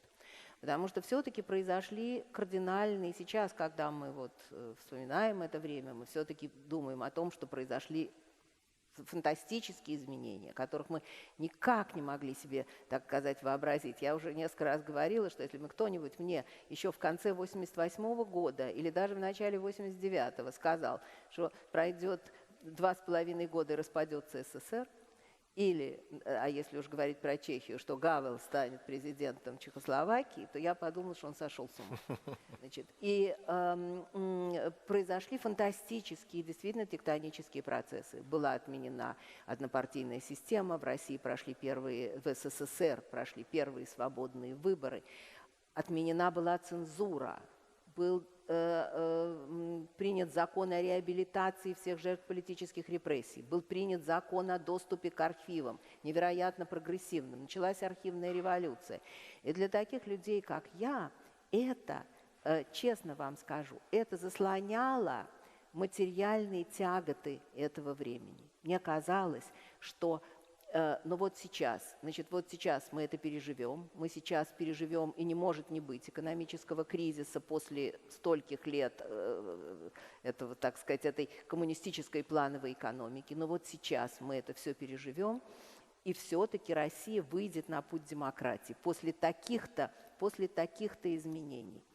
Но это были, я до сих пор считаю, потому что есть очень много людей, которые говорят, что это было неизбежно, что Россия обречена со своей историей на многие, может быть, даже не только десятилетия, вот находиться в этом квадратуре круга и не выбраться никогда из такого, так сказать, все равно этого круга авторитаризма. Я, хоть и историк, все-таки считала, что шанс был. Это не делает ситуацию лучше, это делает ее на самом деле более трагичной. А когда для меня, потому что когда ты думаешь, что это не было обречено, а что такой шанс был, то вся эта, так сказать, вся ситуация становится гораздо более, так сказать, тяжелой. Но эти линии, такие красные, о которых мы, простите за этот банальные эти слова, все время мы все говорим про эти красные линии, они вообще и тревожные очень сигналы, они начались очень рано. И для меня таким, можно много говорить, во-первых, о том, что Ельцин очень быстро отправил в отставку вот это вот так называемое правительство Гайдара, правительство реформаторов. Они просуществовали очень-очень недолго, потому что он просто испугался вот этого, вот так сказать, неприятия этих реформ, так сказать, роста влияния коммунистов и так далее. Но это даже мне казалось еще, может быть, не таким страшным. А вот самым такой первой тяжелой красной линией была начавшаяся в декабре 1994 года война в Чечне. И, простите, я скажу только такой, потому что это довольно близко, это было австрийское телевидение, и это было буквально накануне декабря, когда было ясно, что обстановка там в Чечне ужасно накаляется, и я говорила, что это будет ужасно. Если начнется вот эта вот такая постколониальная война внутренняя, это будет очень страшно. А мне говорил журналист, а Чечня это вообще где? Это что такое за слова такие? Значит, никто этого не знает, но что вы пугаете? Это какой-то региональный конфликт. Все империи, которые распадались, переживали эти региональные конфликты. Но все-таки, вот, так сказать, я выросла в советской системе. И я понимала, какие последствия могут быть у этого конфликта. И последнее, что я скажу, что мемориал и мои коллеги, и мои друзья, которые ездили туда во время войны, которые собирали свидетельства о военных преступлениях, как Олег Орлов, которые их документировали, потому что тогда еще была свобода слова, и можно было всем сказать. И и то, что общество на это реагировало на самом деле очень слабо, то, что ни один фактически почти военный преступник не был наказан за преступления, которые были совершены в Чечне против мирного населения. И мы видим сейчас в Украине многие карьеры, которые там начинались. Вот это было на самом деле таким для меня очень, очень тяжелым звонком. Paní Misik, vy jste dítě už nového milénia, vy nemáte tu zkušenost sovětskou, vyrůstala jste vlastně v období už budování putinismu.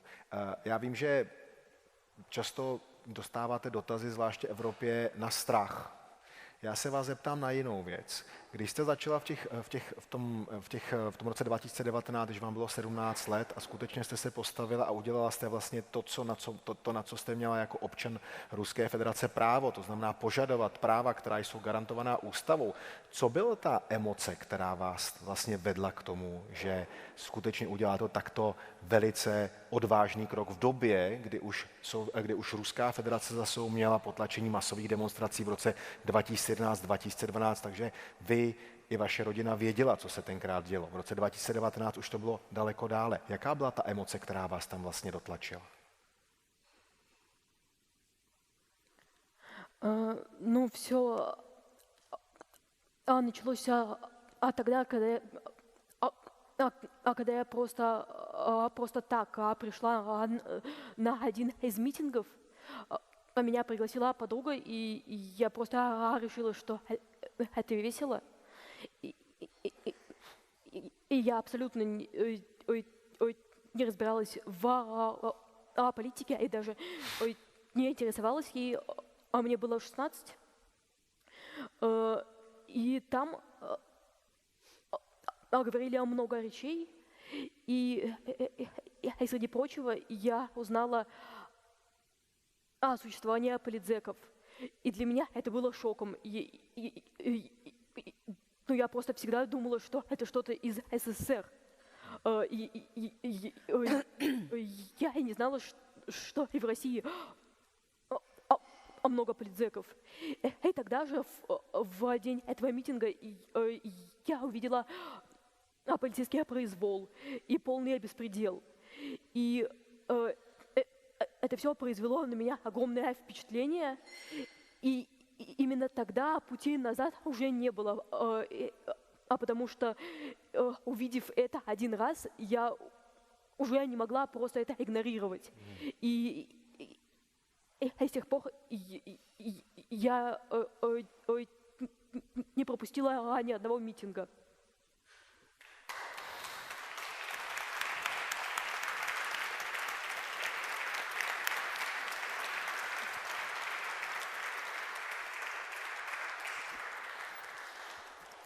Dominiko, jsme v roce 2024, válka Ruska proti Ukrajině i nadále pokračuje a teď to dokonce nevypadá na některých úsecích fronty úplně dobře. A my zároveň vidíme, že Rusko, které je dušené těmi mezinárodními sankcemi, a to nejenom ze západu, ale také z východu, protože například Jižní Korea nebo Japonsko se k těm sankcím přidali, že pro Rusko je klíčovým partnerem právě Čína. A co Čína v tomto ohledu sleduje? Je to tím, že je to oportunistická země, která vidí možnosti, jak svůj vlastně nenasytitelný hlad po surovinách najednou ten soused, který svého času býval silnějším partnerem, najednou je malinko na kolenou a vlastně musí prodávat ty suroviny pod cenou. Je to za B, to, co jsem naznačil, je to tam, řekněme, určitý pocit zadosti učinění, že najednou to není osa Moskva-Peking, ale najednou je to Peking-Moskva. Nebo vnímá Čína Rusko jako svého partnera pro rozbití toho poválečného řádu, tak jak se budoval po roce 1945? Tak já myslím, že je to všechno dohromady. Určitě je tam oportunismus a to, že vlastně Čína se celkově ve světě tvoří různá partnerství. Vidíme to s Ruskem, vidíme to s Íránem, vidíme to se Severní Koreou. Ale všechny tyhle partnerství nebo vztahy nejsou symetrické. Čína má vždycky navrch, protože právě Rusko a Írán jsou vlastně na Číně závislí ekonomicky. To vlastně pro Čínu znamená, že cokoliv, co vlastně ve světě dělá, co dělá v Hongkongu, co dělá na Tajvanu, co dělá u sebe, tak tyhle země ji musí podporovat.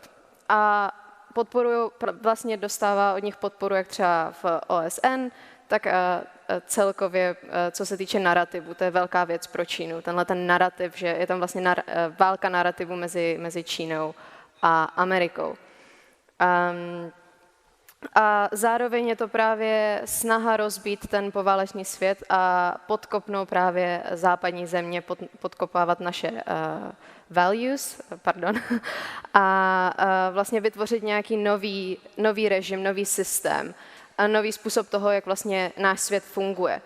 Je to vlastně vidět i v tom, co Čína dělá a jaký představuje různé strategie. Máme tady Global Development Initiative, máme tady Global Security Initiative, máme tady Global Civilization Initiative. A vlastně Čína se postupně snaží přeměnit náš svět v něco, co může využít ve svůj vlastní prospěch, kde liberální demokracie, kde lidská práva a kde otevřená ekonomie nehraje tak velkou roli a tak důležitou roli. Takže všechno je to vlastně součástí většího plánu. Nejedná se jenom o válku mezi Ruskem a mezi Ukrajinou. Je to vlastně celková strategie toho, jak Čína přestupuje ke světu. Zároveň i pro Čínu to vlastně slouží k tomu, že celý svět si teďka všímá Ruska, všímá si Ukrajiny, všechna kritika, všechny sankce se zaměřují právě na Rusko. Zatímco Čína sama o sobě toho dělá hodně, porušuje prostě lidský práva. To, jak eskaluje situaci v Indo-Pacifiku, to je hodně nebezpečná situace a lidi si to neuvědomují. Není to jenom z toho hlediska, že nás to zasáhne ekonomicky, ale zasáhne nás to i politicky a taky co se týče našich vojenských schopností. Máme sice Ameriku, která se angažuje právě na Blízkém východě, pomáhá v boji proti Rusku, ale jakmile by začal konflikt kolem Tajvanu, tak Amerika nebude mít dostatek sil na to, aby pokryla všechny území. Což pro nás jako pro Evropany znamená, že se budeme muset postarat sami o sebe a v tenhle moment ještě nejsme úplně schopní se vlastně ubránit. Takže je to větší právě strategie, celosvětová strategie Číny. Jestli dovolíte ještě jednu doplňující otázku, nelze ignorovat aktuální dění.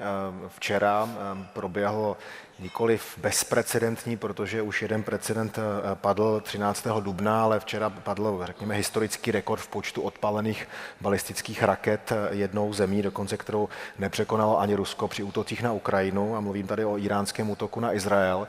Jakou roli v tomto ohledu, vzhledem právě k tomu, co jste říkala, k těm ekonomickým a politickým vztahům, hraje Čína v pozadí? Je to něco, co Íránu, řekněme, v tom jeho soupeření s tou osou Washington-Jeruzalém dodává určité jistoty? Je to možná něco, co kdybychom si představili, vím, že není kdyby, Jirna Štěrbaková ještě jako historička řekne, že kdyby se v historii je zakázaná otázka, nicméně stejně kdyby, řekněme, teoreticky dospěla vlastně obě země v konfliktu teď, řekněme, před 10-15 lety, kdy ten vliv Číny nebyl na Blízkém východě tak velký. Dokážete si představit, že by například Írán podnikl takovou tu akci? To je dobrá otázka. Teďka, co se vlastně stalo včera, tak vlastně Čína říkala, že morálně podporuje vlastně Írán a aktivity Íránu. A myslím, že je důležité porozumět i tomu, že vlastně podpora Íránu je z čínské strany hodně symbolická. Nejedná se tam úplně o takovou tu hardline podporu, ale velmi symbolickou, je to hodně retorika, ale zároveň to legitimizuje vlastně i ten režim toho Íránu. To samé vlastně to, že vlastně Čína pomohla zorganizovat agreement mezi Fatah a Hamas, tím vlastně legitimizovala Hamas. My jako Evropani, zároveň Amerika, označujeme Hamas za teroristickou organizaci, což znamená, že v našich očích až skončí válka v Gaze, až skončí válka v Izraeli, tak Hamas tam nemá hrát žádnou roli. Pro Čínu je to úplně jiný příběh. A je to stejný vlastně s Iránem. Je tam hlavně ta vlastně legitimizace toho, že ten Irán má nějakou podporu. Je to tady legitimní režim a vlastně to, co Čína dělá, tak it's undermining the Western world and our efforts. Protože Irán jako takový je velmi, velmi nebezpečný. A není to jenom z pohledu Ameriky, ale je to z pohledu Saudské Arábie, je to z pohledu Emirátu, je to z pohledu vlastně Izraele. Takže celkově je to velmi nestabilní režim, který může dál ještě destabilizovat celý region. Irino Lazarevno, já bych se vás rád zeptal na věc, která tady zaznívá. Mluvíme o tom, že podpora Číny dnes, jak vojenský export, reexport, nákup surovin a tak dále, je pro Rusko velice důležitý. Nakolik je Čína dnes pro stabilitu putinovského režimu vlastně klíčová?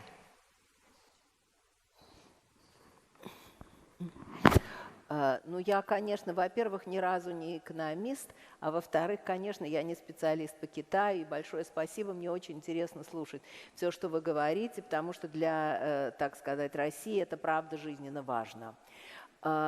И с самого вот начала войны мы все с ужасным напряжением следили за тем, как будут развиваться отношения между Россией и Китаем и какая будет поддержка. И мы увидели, я совершенно согласна, и спасибо за это описание, вот эту вот китайскую такое балансирование такое. И если мы, вот с моей точки зрения, если говорить о бенефициарах этого конфликта страшного, этой войны, то это первый, кто, так сказать, бенефициар, это Китай.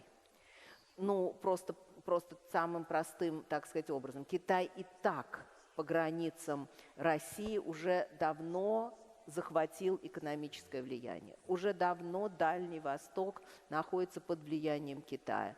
Уже Казахстан, Киргизия, Узбекистан, все, кто там были. Это просто абсолютно бросается в глаза, что советское присутствие сменилось эти 30 лет абсолютно китайским присутствием. Но, конечно, сейчас из-за санкций вообще основные товары идут из Китая. И Китай в этом смысле, безусловно, является опорой путинского режима. И мы видели это в этой, я бы сказала, в этом театральном представлении, когда господин Си приехал в Россию. Это же очень важно. Такие вот эти знаки очень важны. И мы видели, как ведет себя Путин, когда он хочет, так сказать, показать силу. Как он опаздывает, как он держится, как он сидит, и все. И тут мы увидели, что он вдруг стал еще меньше, чем он был. А он и так, по сравнению с Си, очень маленький. И как он просто почти что склоняется, так сказать, в некотором поклоне. И это было абсолютно отчетливо видно, значит, на что он надеется. И, конечно, я совершенно согласна с тем, что это чрезвычайно все опасно. И я повторяю, что Китаю не нужны никакие никогда военные действия. Может быть, действительно только вот страшные, не дай, так сказать, конечно, история с Украиной, с Крымом открывает ворота. Некоторые открывают ворота или может открыть ворота в Тайвань. Но вообще действует совершенно другим, ползучим, гораздо более хитрым образом. И знаете, какой иностранный язык сейчас, значит, в основном учат в российских школах? Это китайский. Pojďme se podívat ještě hlouběji nazpátek do Ruska. Otázka pro Olgu Misik.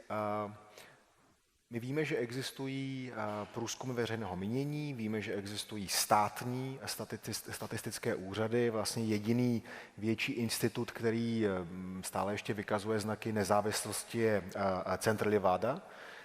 což je, řekněme, organizace, která dlouhodobě se věnuje těm náladám ruské společnosti a podobně.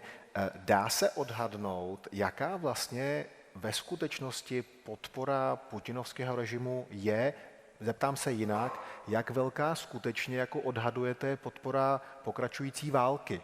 Protože válka už má dopady velmi značné a citelné i na Rusko samotné, nejenom ve formě sankcí, ale také ve formě Gruz 200 a Gruz 100, jak se říká, tedy zraněných a zabitých. A to už se nedá utajit ani v Rusku, protože těch mrtvých je tolik. Jak se dá, nebo dá se nějak nahrubo odhadnout, kolik Rusů podporuje tu válku proti Ukrajině? Ну, для начала поддержка Путина и поддержка войны — это чуть разные вещи. А Путина, пожалуй, поддерживают больше. И те, кто поддерживают Путина, но не поддерживают войну, думают, что-то типа, что это просто ошибка, что Путин знает, что делает. Ну, лучше бы, конечно, все это кончилось. Вот. А, кстати, на поддержке Путина поддержке войны тоже, разумеется, нельзя верить официальным источникам, но и нужно с большой осторожностью подходить к независимым опросам, потому что все очень боятся, потому что высказываться против — это, правда, очень опасно. И были уголовные дела за простые уличные опросы. И это все, правда, безумно опасно. И поэтому многие уклоняются от ответа, молчат или говорят, типа, да-да-да, но я не против. Поэтому нужны более изворотливые методы опросов, и пока что я видела только один такой опрос. Его проводила команда Навального, и в соответствии с ним поддержка Путина не больше 35%. И это звучит достаточно правдоподобно. Касательно поддержки войны, она меньше. И активных сторонников всего происходящего еще меньше. Наверное, не больше 10%.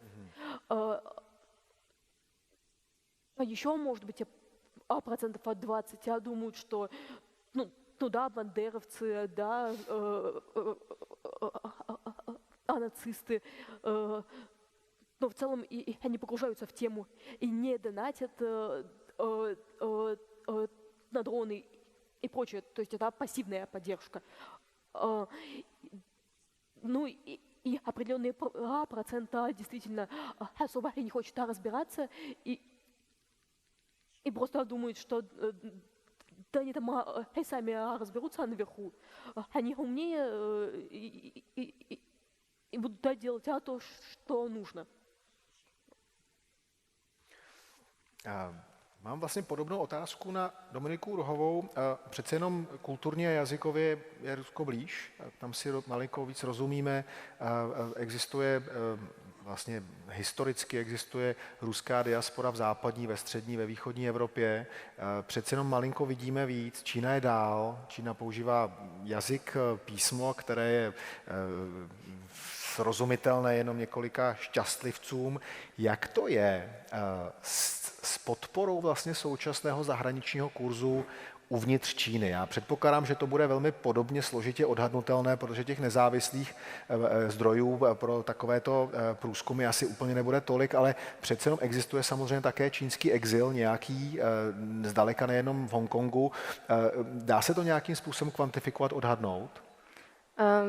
No, úplně ne, protože vlastně čínská diaspora vlastně mimo Čínu se nemůže úplně volně vyjadřovat.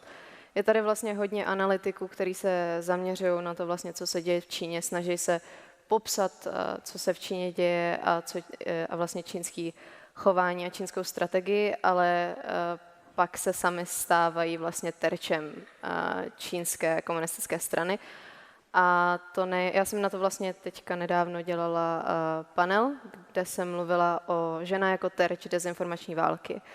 A mluvila jsem právě o ženách, analytičkách, které se zaměřují na Čínu. Většinou jsou to ženy vlastně, které pocházejí z Číny, ale žijí například v Austrálii, v Kanadě nebo v Německu.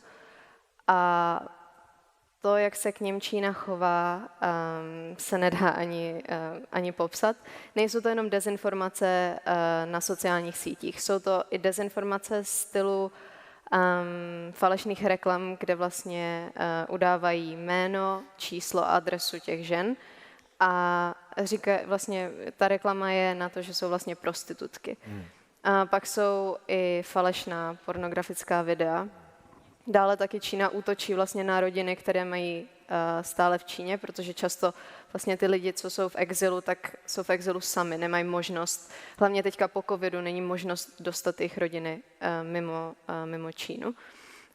Takže celkově vlastně ten narrativ a ty informace, co my o Číně máme, o tom, co se vlastně v Číně děje, jaká je vlastně v Číně i podpora třeba jako co se týče čínských obyvatel vůči Rusku nebo celkové strategie Číny, tak moc informací o tom nemáme.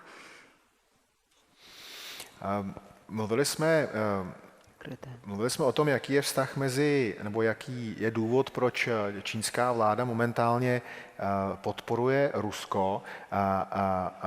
Jak je to, Irino Lazarevno, obráceně? Protože ten stesk po velikosti a váze Ruska zastoupeného Sovětským svazem, jakožto jedné ze dvou dominantních globálních supervelmocí po relativně dlouhé dekády, je velice silný.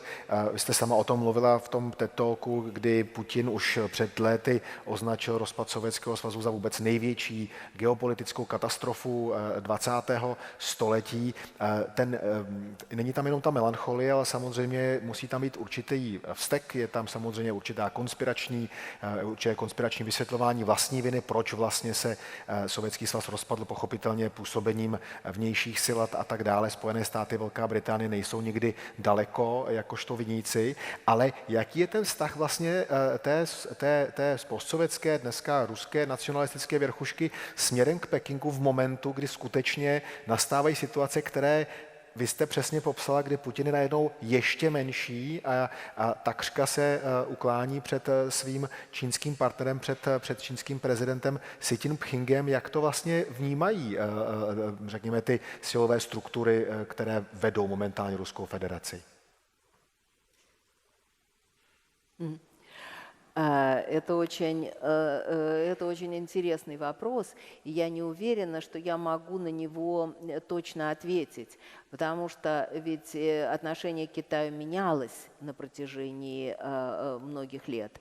И, наверное, тут все помнят, как обострились эти отношения после смерти Сталина, как они обострились при Хрущеве, и в результате дело, между прочим, закончилось военным конфликтом на острове, значит, когда фактически, так сказать, начался военный конфликт между Китаем и СССР. И для людей в СССР, ну, во всяком случае, для очень многих, Китай стал такой вот, так сказать, той значит, авторитарной коммунистической системой, которая никак не реформируется совсем и представляет в этом смысле даже некоторый антипод. Вот, что они, так сказать, застыли в этом своем маоизме и сталинизме, а мы все-таки как-то реформировались после смерти Сталина и так далее, и так далее. Но потом, когда начались когда в Китае поменялось, когда начались огромные экономические успехи, то в 90-е годы возник такой нарратив, и он исходил, значит, от многих людей, а вот у нас бы как в Китае, что с одной стороны как бы сохраняется влияние коммунистической партии, и несвобода, значит, такая, и порядок в этом смысле. А посмотрите, а экономические успехи, значит, очень большие. Вот как бы нам. И вот это вот такие два полюса, правый-левый, потому что одни говорили, а посмотрите, вот хорошо было бы, что у нас было как в Чили. Смотрите, там тоже были экономические успехи. А другие говорят, нет, вот, может быть, китайская модель подошла бы лучше. Это все, конечно, были оппоненты вот этого движения, на самом деле, движения в сторону демократизации, в сторону Европы. И то, что конечно, Путину при всей осторожности, потому что все-таки они же не совсем идиоты, чтобы не понимать всю силу китайского влияния и потерю влияния таким образом в бывших среднеазиатских республиках, что на самом деле чрезвычайно все равно важно для России. Но вот эта вот модель такая очень привлекательная. Закроем интернет, все там, так сказать, свободы перекроем, политзаключенных будем сажать, но при этом у нас будут экономические успехи, и все будут сидеть тихо, на самом деле, и будут довольны. Вот эта такая китайская модель, она, конечно, казалась привлекательной при всей осторожности. Ну, а сейчас из-за того, что действительно из Запада наша пропаганда делает из Запада такого просто противника, перед которым даже я вообще ребенок холодной войны, который без конца, значит, в радио там звучали эти англосаксы, что они вот англосаксы. И когда я вдруг услышала, что это снова возникло, откуда-то прилетело это слово, вот это вот наши враги англосаксы, мне просто стало плохо, потому что я оказалась не в 70-м, а в 49-м году. И так сказать, раз это наши такие враги, то все-таки, может быть, конечно, он опасный союзник, но все-таки он союзник. И вот это вот такое балансирование, я думаю, но это не означает, абсолютно не означает бытового расизма. Все равно, значит, вот эти вот все равно такие-сяки, потому что этот бытовой расизм и по отношению к кавказцам, и по отношению, конечно, так сказать, к черным, и к желтым, и ко всем, это тоже часть, на самом деле, путинского нарратива, я бы сказала. Vy jste zmínila modely jako uzavírání internetu a ovládání mass médií a podobně. Víme, že především televize, to byl plán vlastně putinismu na začátku ovládnout velké množství těch nezávislých televizí, jejich symbolem byla NTV, nezávislé televidění, nezávislá televize.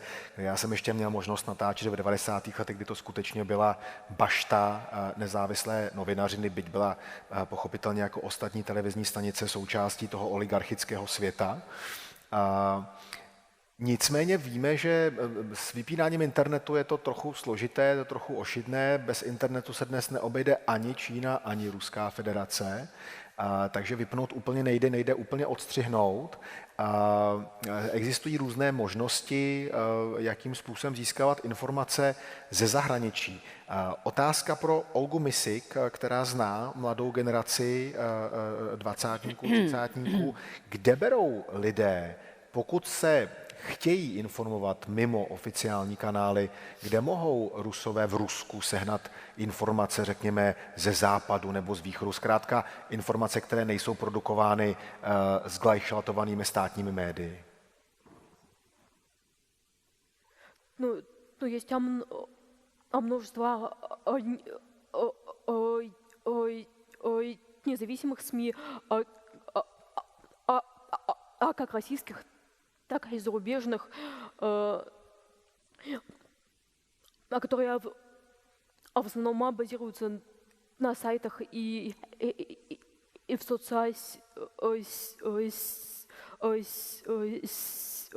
сетях. И интернет — это, конечно, главный источник независимой информации, а в частности Твиттер и Телеграм. Там больше всего СМИ, больше всего именно независимой информации. Ну, если нужны конкретные примеры, то можно назвать «Инсайдер», «Дождь», «Новая газета», «Медуза», «Белл» и многие другие. A je o tyto zdroje informací vlastně zájem? A pokud je, kdo jsou ti lidé, kteří si vyhledávají tyto informace? Ну, я думаю, что достаточно популярны, потому что, к примеру, в телеграм-канале «Дождя» мне кажется, несколько сотен тысяч подписчиков, что достаточно много. Но, конечно, в рамках всей России это кажется не очень большим количеством, но все-таки «Дождь» не один, «Телеграм» не один. И если взять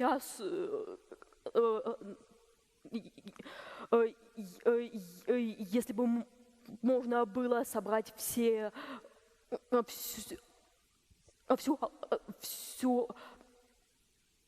аудиторию из всех источников, то получилось бы, мне кажется, огромное количество граждан.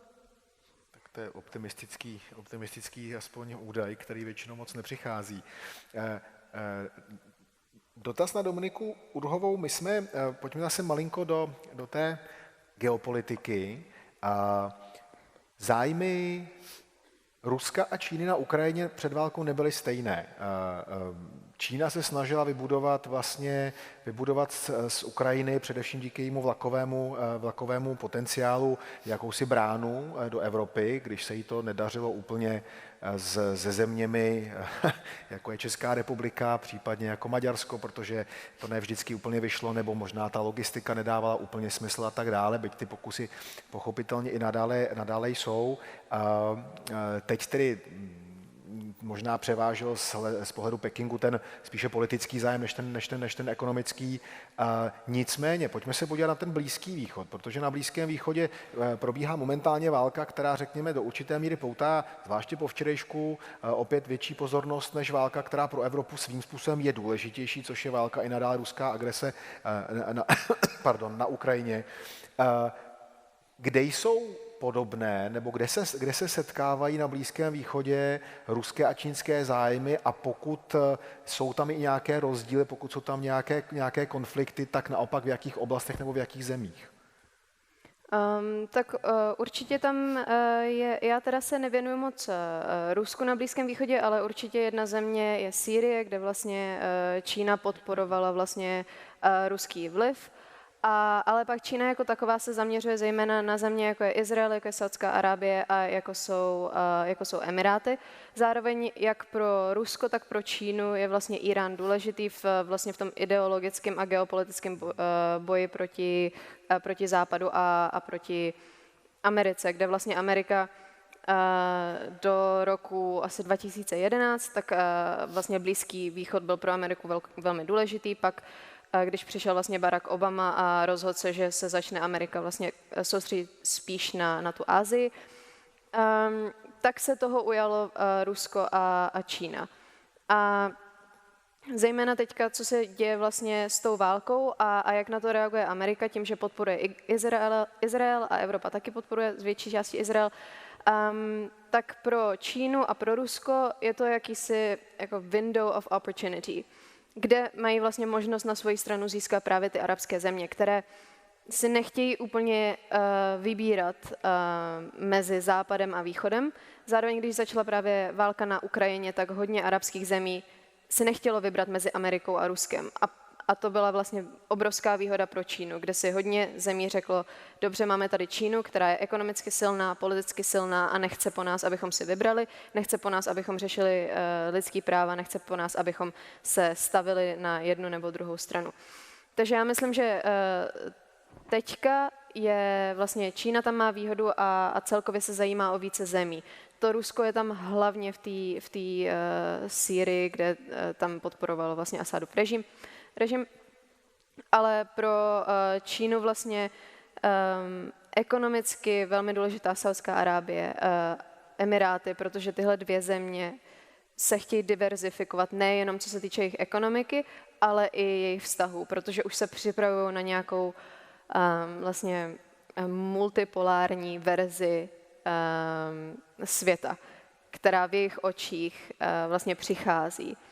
A zároveň si uvědomují, že oni budou taky v budoucnu ty důležité země, že mají sílu, že mají ekonomickou, politickou sílu na to hrát důležitou roli a z toho, co jako z mojí práce si myslím, že hodně právě zemí už nechce, aby Amerika tam byla dominantní. Už nechce, aby Amerika jim diktovala, co mají, co nemají dělat. A Čína a Rusko v tomhle můžou hrát roli. Vy jste zmínila před chvílí docela důležitý moment a to je, že Čína v té své spolupráci s řadou velice dominantních muslimských nebo převážně muslimských arabských zemí je schopná spolupracovat navzdory zcela známému faktu o masivních represích vůči vlastní muslimské menšině ve východním Turkestánu. Mluví se o koncentračních táborech nebo převýchovných táborech a tak dále. Není v podstatě měsíce, aby nepřicházely nějaké nové otřesné informace o tom, co se tam děje, razantní počínštování, převážení chanů a tak dále. Jak je možné, že se neozývají jasné hlasy z muslimského světa, které by se zastávaly vlastně tedy svých soukmenovců? Protože z velké části jsou tam právě ekonomické zájmy. Viděli jsme i vlastně palestinskou delegaci, která dorazila do Číny, do Xinjiangu, aby si prohlídla, jak se vlastně Čína chová k muslimským občanům. A jediné, co po tom výletu vlastně zaznělo, bylo, jak je to vlastně skvělý, protože Čína vlastně se snaží zbavit terorismu a že vlastně ta strategie, jak se tam chová k těm lidem, je vlastně skvělá. Takže já myslím, že tam na Blízkém východě hodně je to vlastně ten pragmatismus, ekonomický zájmy a zároveň i jiný zájmy, že to není jenom o tom vlastně chránit lidská práva muslimských občanů. Hraje tam roli velký spektrum věcí a bohužel Čína je velmi důležitý partner pro hodně vlastně ze zemí na Blízkém východě a je vlastně vidět i že do budoucna tyhle země počítají s tím, že Čína bude důležitá a že ji budou muset prostě s ní nějak vyjít. Pojďme se podívat blíže k domovu, konkrétně především do Evropy, možná částečně do Severní Ameriky. Dotaz pro Irinu Ščerbakovu. Proč se nedaří v exilu tak dlouho při působení tolika, řekněme, vlivných lidí, včetně lidí, kteří jsou bývalí oligarchové, v Londýně, v Paříži, v Berlíně, sjednotit exilovou ruskou opozici? V čem je problém? Ну, во-первых, мы знаем, опять же, я говорю как историк, что почти нет примеров в истории, когда иммиграция объединялась. Даже если мы вспомним российскую иммиграцию после революции, то хотя, так сказать, там люди были противники, тоже это менялось. Потом в ней оказались в эмиграции люди, которые совсем не были противниками, между прочим, советского режима, а пошли ему там в эмиграции на службу. Этого было довольно много. Но в начале, особенно в 20-е годы, конечно, был общий такой, так сказать, враг большевики, но между собой ссорились совершенно страшным образом. И мы знаем, что так погиб отец вот, знаменитого писателя Набокова, потому что, значит, такой ультрамонархист стрелял в Милюкова, а он его закрыл собой. И это вот такое уже выяснение, значит, отношений, уже, которое дошло до таких вещей. Да? А потом те, которые работали на Советский Союз и на советскую разведку, занимались похищениями людей, значит, во Франции и так далее, и так далее. И вообще стали агентами советскими. Так что иммиграция – вещь очень-очень трудная и очень сложная. И, конечно, мы видим, что при общем отрицании войны действительно и отношении к Путину очень, так сказать, по-разному оценивается, значит, и роль в 90-е годы, и то, что нужно делать сейчас. И потом я скажу, что иногда тут путается все, потому что мы же, если говорить о российской диаспоре вообще, ну что мне тут в Праге говорить вам, она очень большая, и она совершенно возникла в разное время, по разным причинам, и политически очень-очень разное. Вот я живу в Германии, и это я наблюдаю еще в гораздо большем масштабе, потому что когда речь идет о российских немцах, а их больше миллиона переехало в начале 90-х годов, это одна, так сказать, они люди очень с большим советским наследием и просоветским наследием. Это экономическая эмиграция 90-х годов, да, которую, так сказать, немножко зло называли колбасной, значит, начало 90-х годов. Вот, и это совсем другая вот сейчас политическая эмиграция людей, которые покинули Россию по политическим мотивам и политическим причинам. Они и социально иногда представляют, и поколенчески представляют собою разные, совершенно разные, так сказать, вещи. Но почему трудно, я думаю, объединиться? Такие попытки есть. Был создан антивоенный комитет. Они все время, эти попытки предпринимаются. Но очень трудно посмотреть и даже на белорусскую оппозицию, где есть на самом деле ее легитимный такой, так сказать, в общем, лидер. Это Светлана Тихановская. За ней стоят результаты выборов. И посмотрите, как они выясняют друг с другом отношения, какие там происходят на самом деле ссоры. Я думаю, что, к сожалению, есть несколько причин. С одной стороны, люди находятся в той ситуации, когда они на самом деле не видят близкого будущего.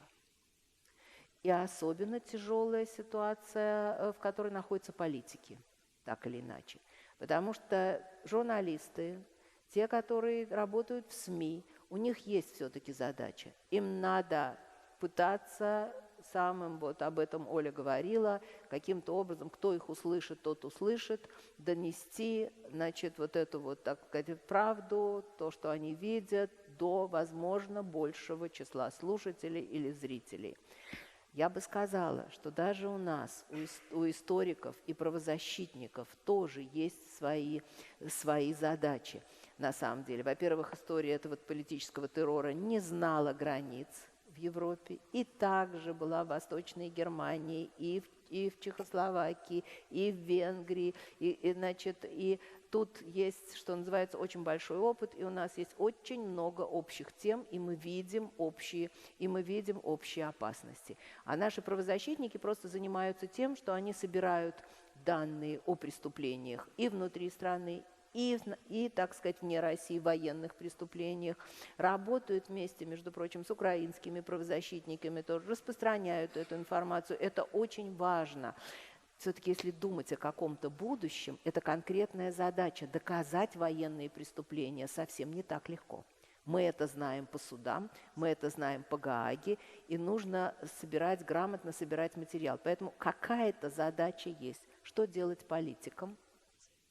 Это очень трудный вопрос. И мы видим, что такие вот наибольшие такие конфликты, они именно происходят среди политиков, потому что их положение, конечно, в этом смысле довольно трудное. И, конечно, очень сильный удар нанесен по людям, настроенным, конечно, против Путина внутри страны и, в общем, снаружи, это смерть Навального.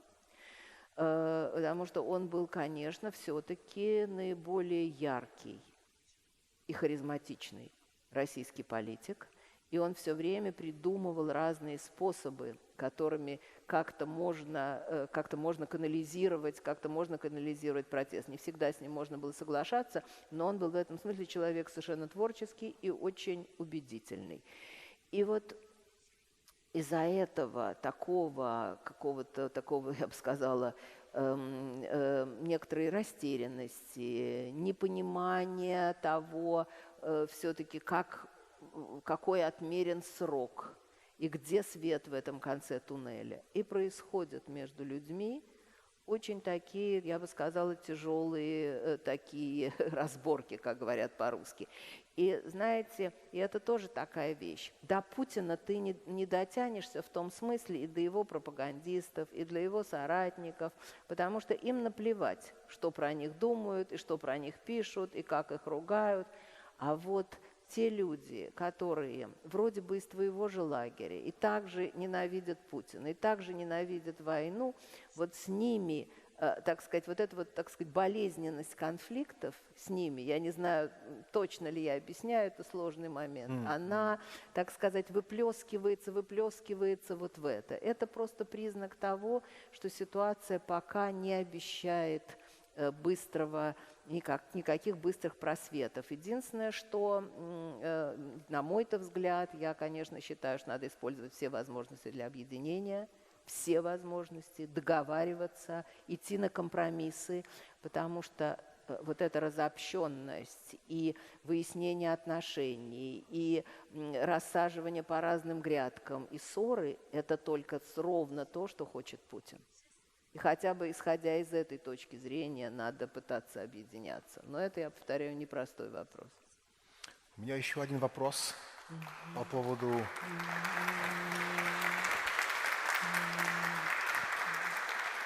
Есть у меня еще один вопрос по поводу Навального. Каково ваше мнение про то, что он вернулся из Берлина в Россию? Но это даже может Оля отвечать, потому что она в каком-то смысле тоже стала, хотела она тогда этого или нет, но стала такой символической фигурой. Потому что, и я бы сказала, что для нас, для людей старшего поколения, это тоже было особенно горько и трагично, потому что когда мы увидели, что поднялись совсем молодые, их же долго не было видно, то когда они, наконец, так сказать, до них дошло, что происходит, и вот они только-только выросли и вступают в жизнь в такой обстановке, и, в общем, мы проиграли уже эту битву, это, конечно, было очень тяжело. И лично для меня было тяжело. И, только можно сказать, что, конечно, эти путинские они не делали разницы, кого они тащат в автозак и кому они дают срока, потому что наш Олег Орлов, значит, и мы сидели в этих автозаках, и Олег Орлов, которому 72 года, получил 2,5 года, так сказать, тюрьмы, так что тут они абсолютно никакой разницы не делают. Но это я в сторону ушла, а я по поводу символов. Навальный жест, конечно, все говорят, вот, во-первых, зачем он вернулся, во-вторых, он вернулся до войны, еще до начала войны, когда ситуация, может быть, выглядела не так страшно, и, может быть, все-таки он считал, что после этого неудавшегося покушения и такого шума, и, значит, все-таки Путин не отважится на то, чтобы все-таки его, так сказать, и посадить, и вообще убить. Может быть, какая-то... Человек всегда, это же очень трудно человеку все-таки как-то принять вот это вот зло, с чего мы начали этот разговор, что вот это в таком виде, вот это вот абсолютно чистое зло. Все-таки человеку это на самом деле принять трудно. Но я думаю, что главное, что им двигало, совершенно, может быть, даже он это так для себя не формулировал, но совершенно инстинктивно. Он на самом деле делал все, что он считал, что только возможно делать, на самом деле для того, чтобы, так сказать, нанести как можно более ощутимый удар по режиму. И у него оставалось, и это он уже видел, немного механизмов и немного инструментов. И тогда человек на самом деле такой, как он, решается поставить на кон собственную жизнь. Потому что это было для него последним аргументом и убедительным аргументом. Что если вот такой человек, как он, несмотря на попытку убийства, все равно возвращается, и будь что будет, значит, и я к этому готов, этих людей мало бывает в истории. И неважно, согласны ли мы всегда с их взглядами когда-то, или когда-то там мы там что-то такое спорили, возражали, или что-то такое. Он сделал выбор, и он вошел в историю, и он стал символом. И это совершенно очевидно. И есть все-таки надежда какая-то, что если начнется какое-то возрождение в России, все, то символы, и это была его надежда, что символы будут играть роль. И мы видели такой символ, как сыграл такой символ в Чехословакии, значит, что смерть Яна Палаха осталась таким символом, стала триггером потом, значит, с которого, так сказать, просто вот как дрожжи начался такой, вырвался такой в результате протест, который смел режим. И, ну что же, он вошел в историю.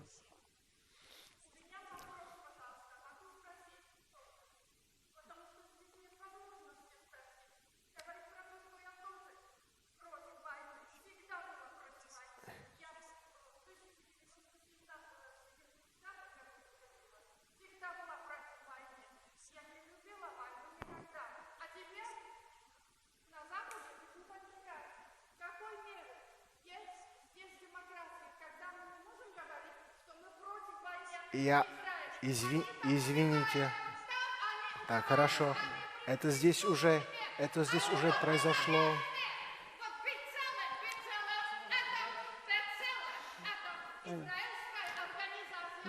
Простите, это здесь уже произошло 2 часа тому назад. Ну что ты, слушай, меня голыми руками не возьмешь.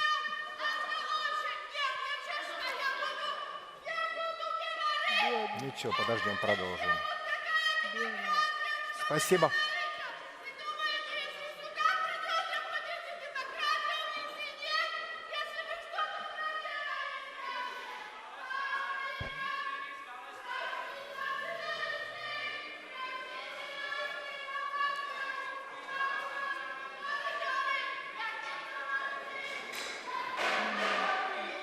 Жесть.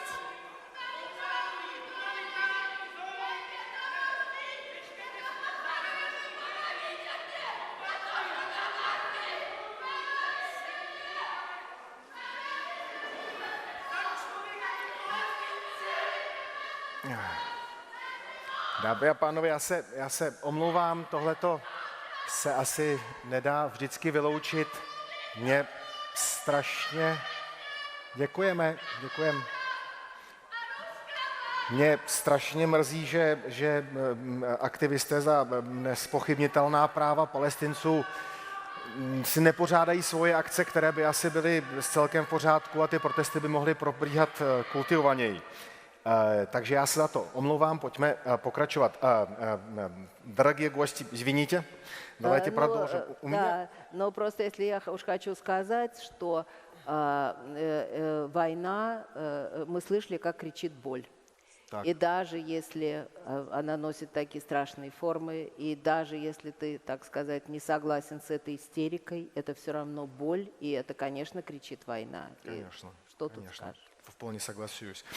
Ольга Мисик, я хотел спросить про... Я видел, что вы согласны с мнением Ирины Щербаковой по поводу поворота Чешский?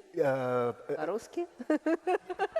Перевод происходит, да? Ну давайте я продолжу вопрос. Я хотел тоже ваше мнение по поводу поворота Навального в Россию. Ну тут можно много говорить и про ожидания Навального от российского общества, и про символы, и про то, что у него, по сути, не было другого варианта развития событий, при котором он оставался бы действительно значимой фигурой. Но все-таки мне кажется, главное в том, и я отвечу коротко и просто, что Навальный очень любил Россию и готов был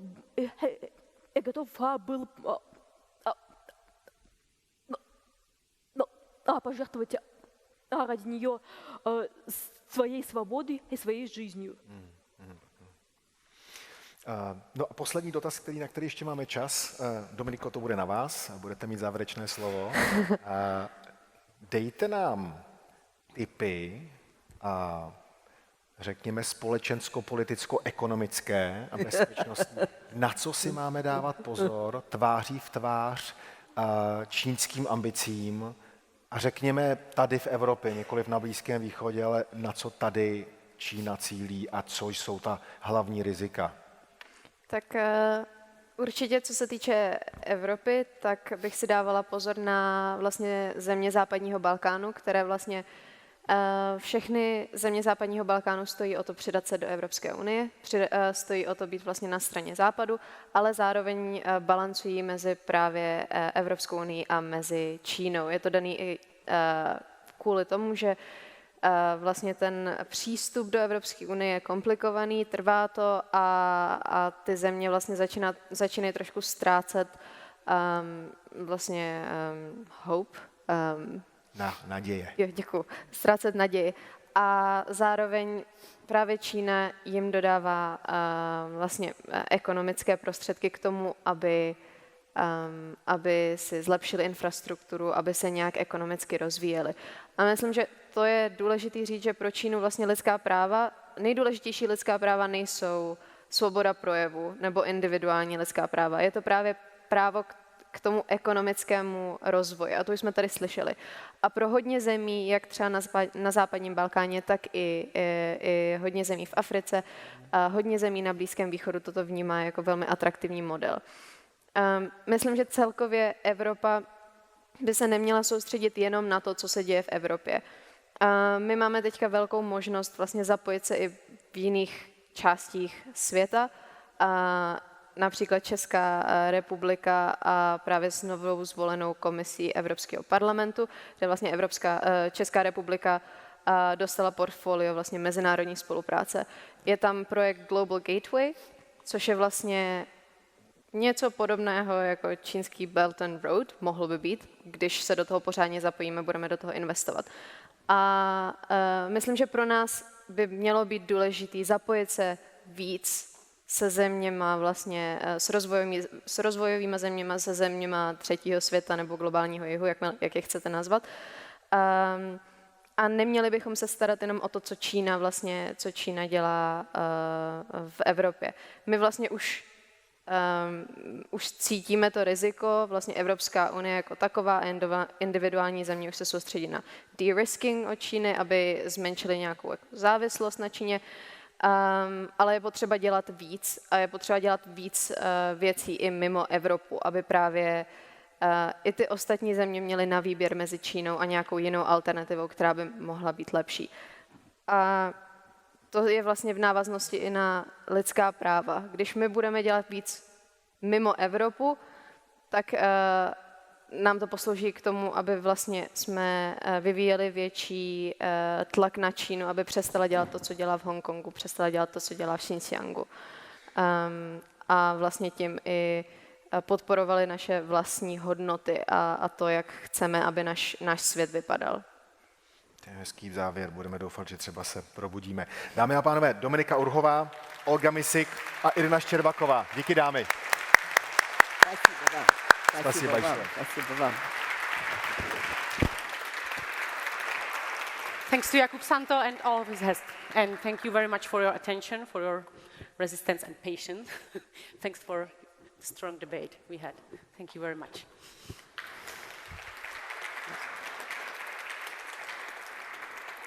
And now please, the director of Václav Havel Library is coming with his closing remarks.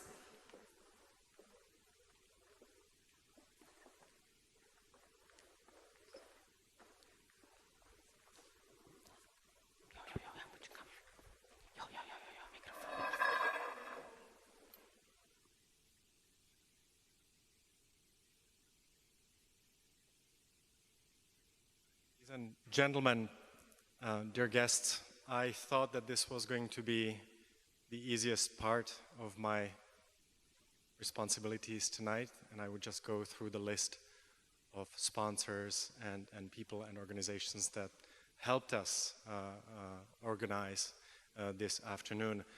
It took us several months to put it together, but it is actually with a really heavy heart that I'm standing in front of you due to the various very audible protests and disruptions that took place over the course of the afternoon. My gut response to them was, of course, very negative. How do they dare to make wreckage of all this work of preparation? But then, perhaps taking advice of some of the guests that we listened to today, I'm thinking of Sim Kumpas and some on the disinformation panel, I took a deep breath and tried to acknowledge to myself that this is part of democracy. We can't keep the doors closed. We can't ask everybody to pre-register. We can't and don't want to check ID cards. That's not what freedom of speech and free space for debate entails. At the same time, it is very hard to engage in discussion when we resort to yelling, when we do not take any input from the other side, when the form deteriorates like this. And I see this as a symptom of our times.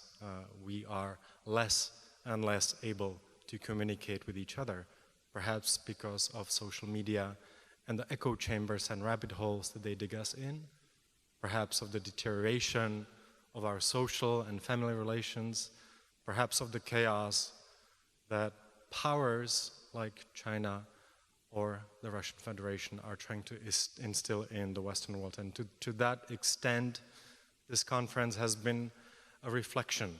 The way it has gone, it has been a reflection of the state of communication and free speech in our society. So on the one hand, I do want to apologize, but at the same time, this is part of what democracy entails, the exchange of ideas, even though the world around us is full of pain, and sometimes it is the way the pain comes to the surface through these angry outbursts, which are very difficult to address in the context of a cultivated dialogue. We have now reached the end of our conference program as we prepare to leave the Prague crossroads. I hope that at least some of us have a clear sense of the direction we need to go in. What we have heard here this afternoon should leave no doubt in our minds as to why we must speak out against human rights abuses, not just when they take place close to home, but whenever and wherever they occur, regardless of state borders. And it's not just because human rights are universal. And as Marcy Shore at the outset pointed out, children should not be dying under the rubble in Gaza or Ukraine or anywhere around the world. That's one issue. But a separate set of ideas was voiced, especially during this last panel. Why should we care about what goes on around the world? Well, because China does, because the Kremlin does, and because if we don't, we're going to become the exceptions to the game, which is going to be fundamentally different around the world. And this wonderful accident of history, which is liberal democracy, will become a byword of history. We have to attend to it every day.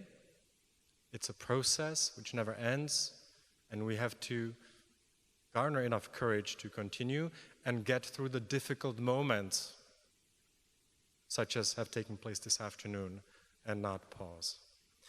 So before we depart, please allow me to express my gratitude to all the individuals and organizations that have made this gathering possible, the Charter 77 Foundation and the Parliamentary Assembly of the Council of Europe for partnering with the Václav Havel Library,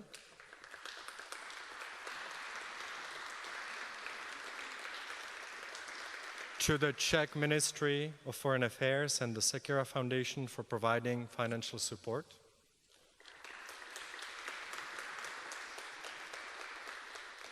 to the Bakala Foundation, which is the principal strategic partner of the Václav Havel Library,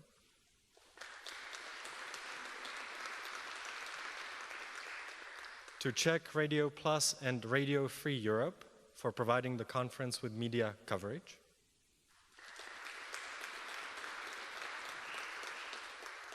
to Mr. Jan Lipavský, Minister of Foreign Affairs of the Czech Republic, for his patronage, to Babuca Pataraya, all our speakers, panelists, and moderators,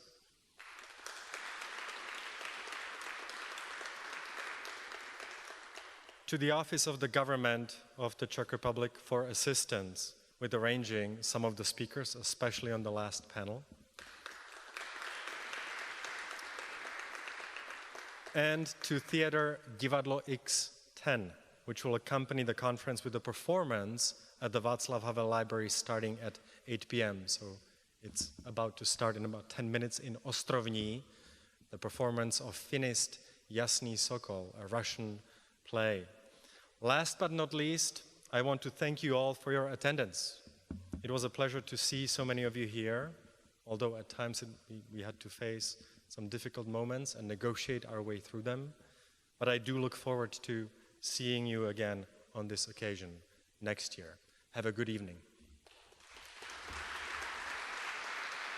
Thank you, Mr. Director. Despite of all, you have been a very nice audience, so thank you very much for being a part of this conference, this special event. Thanks for your attention, and remember, never give up. Have a nice evening.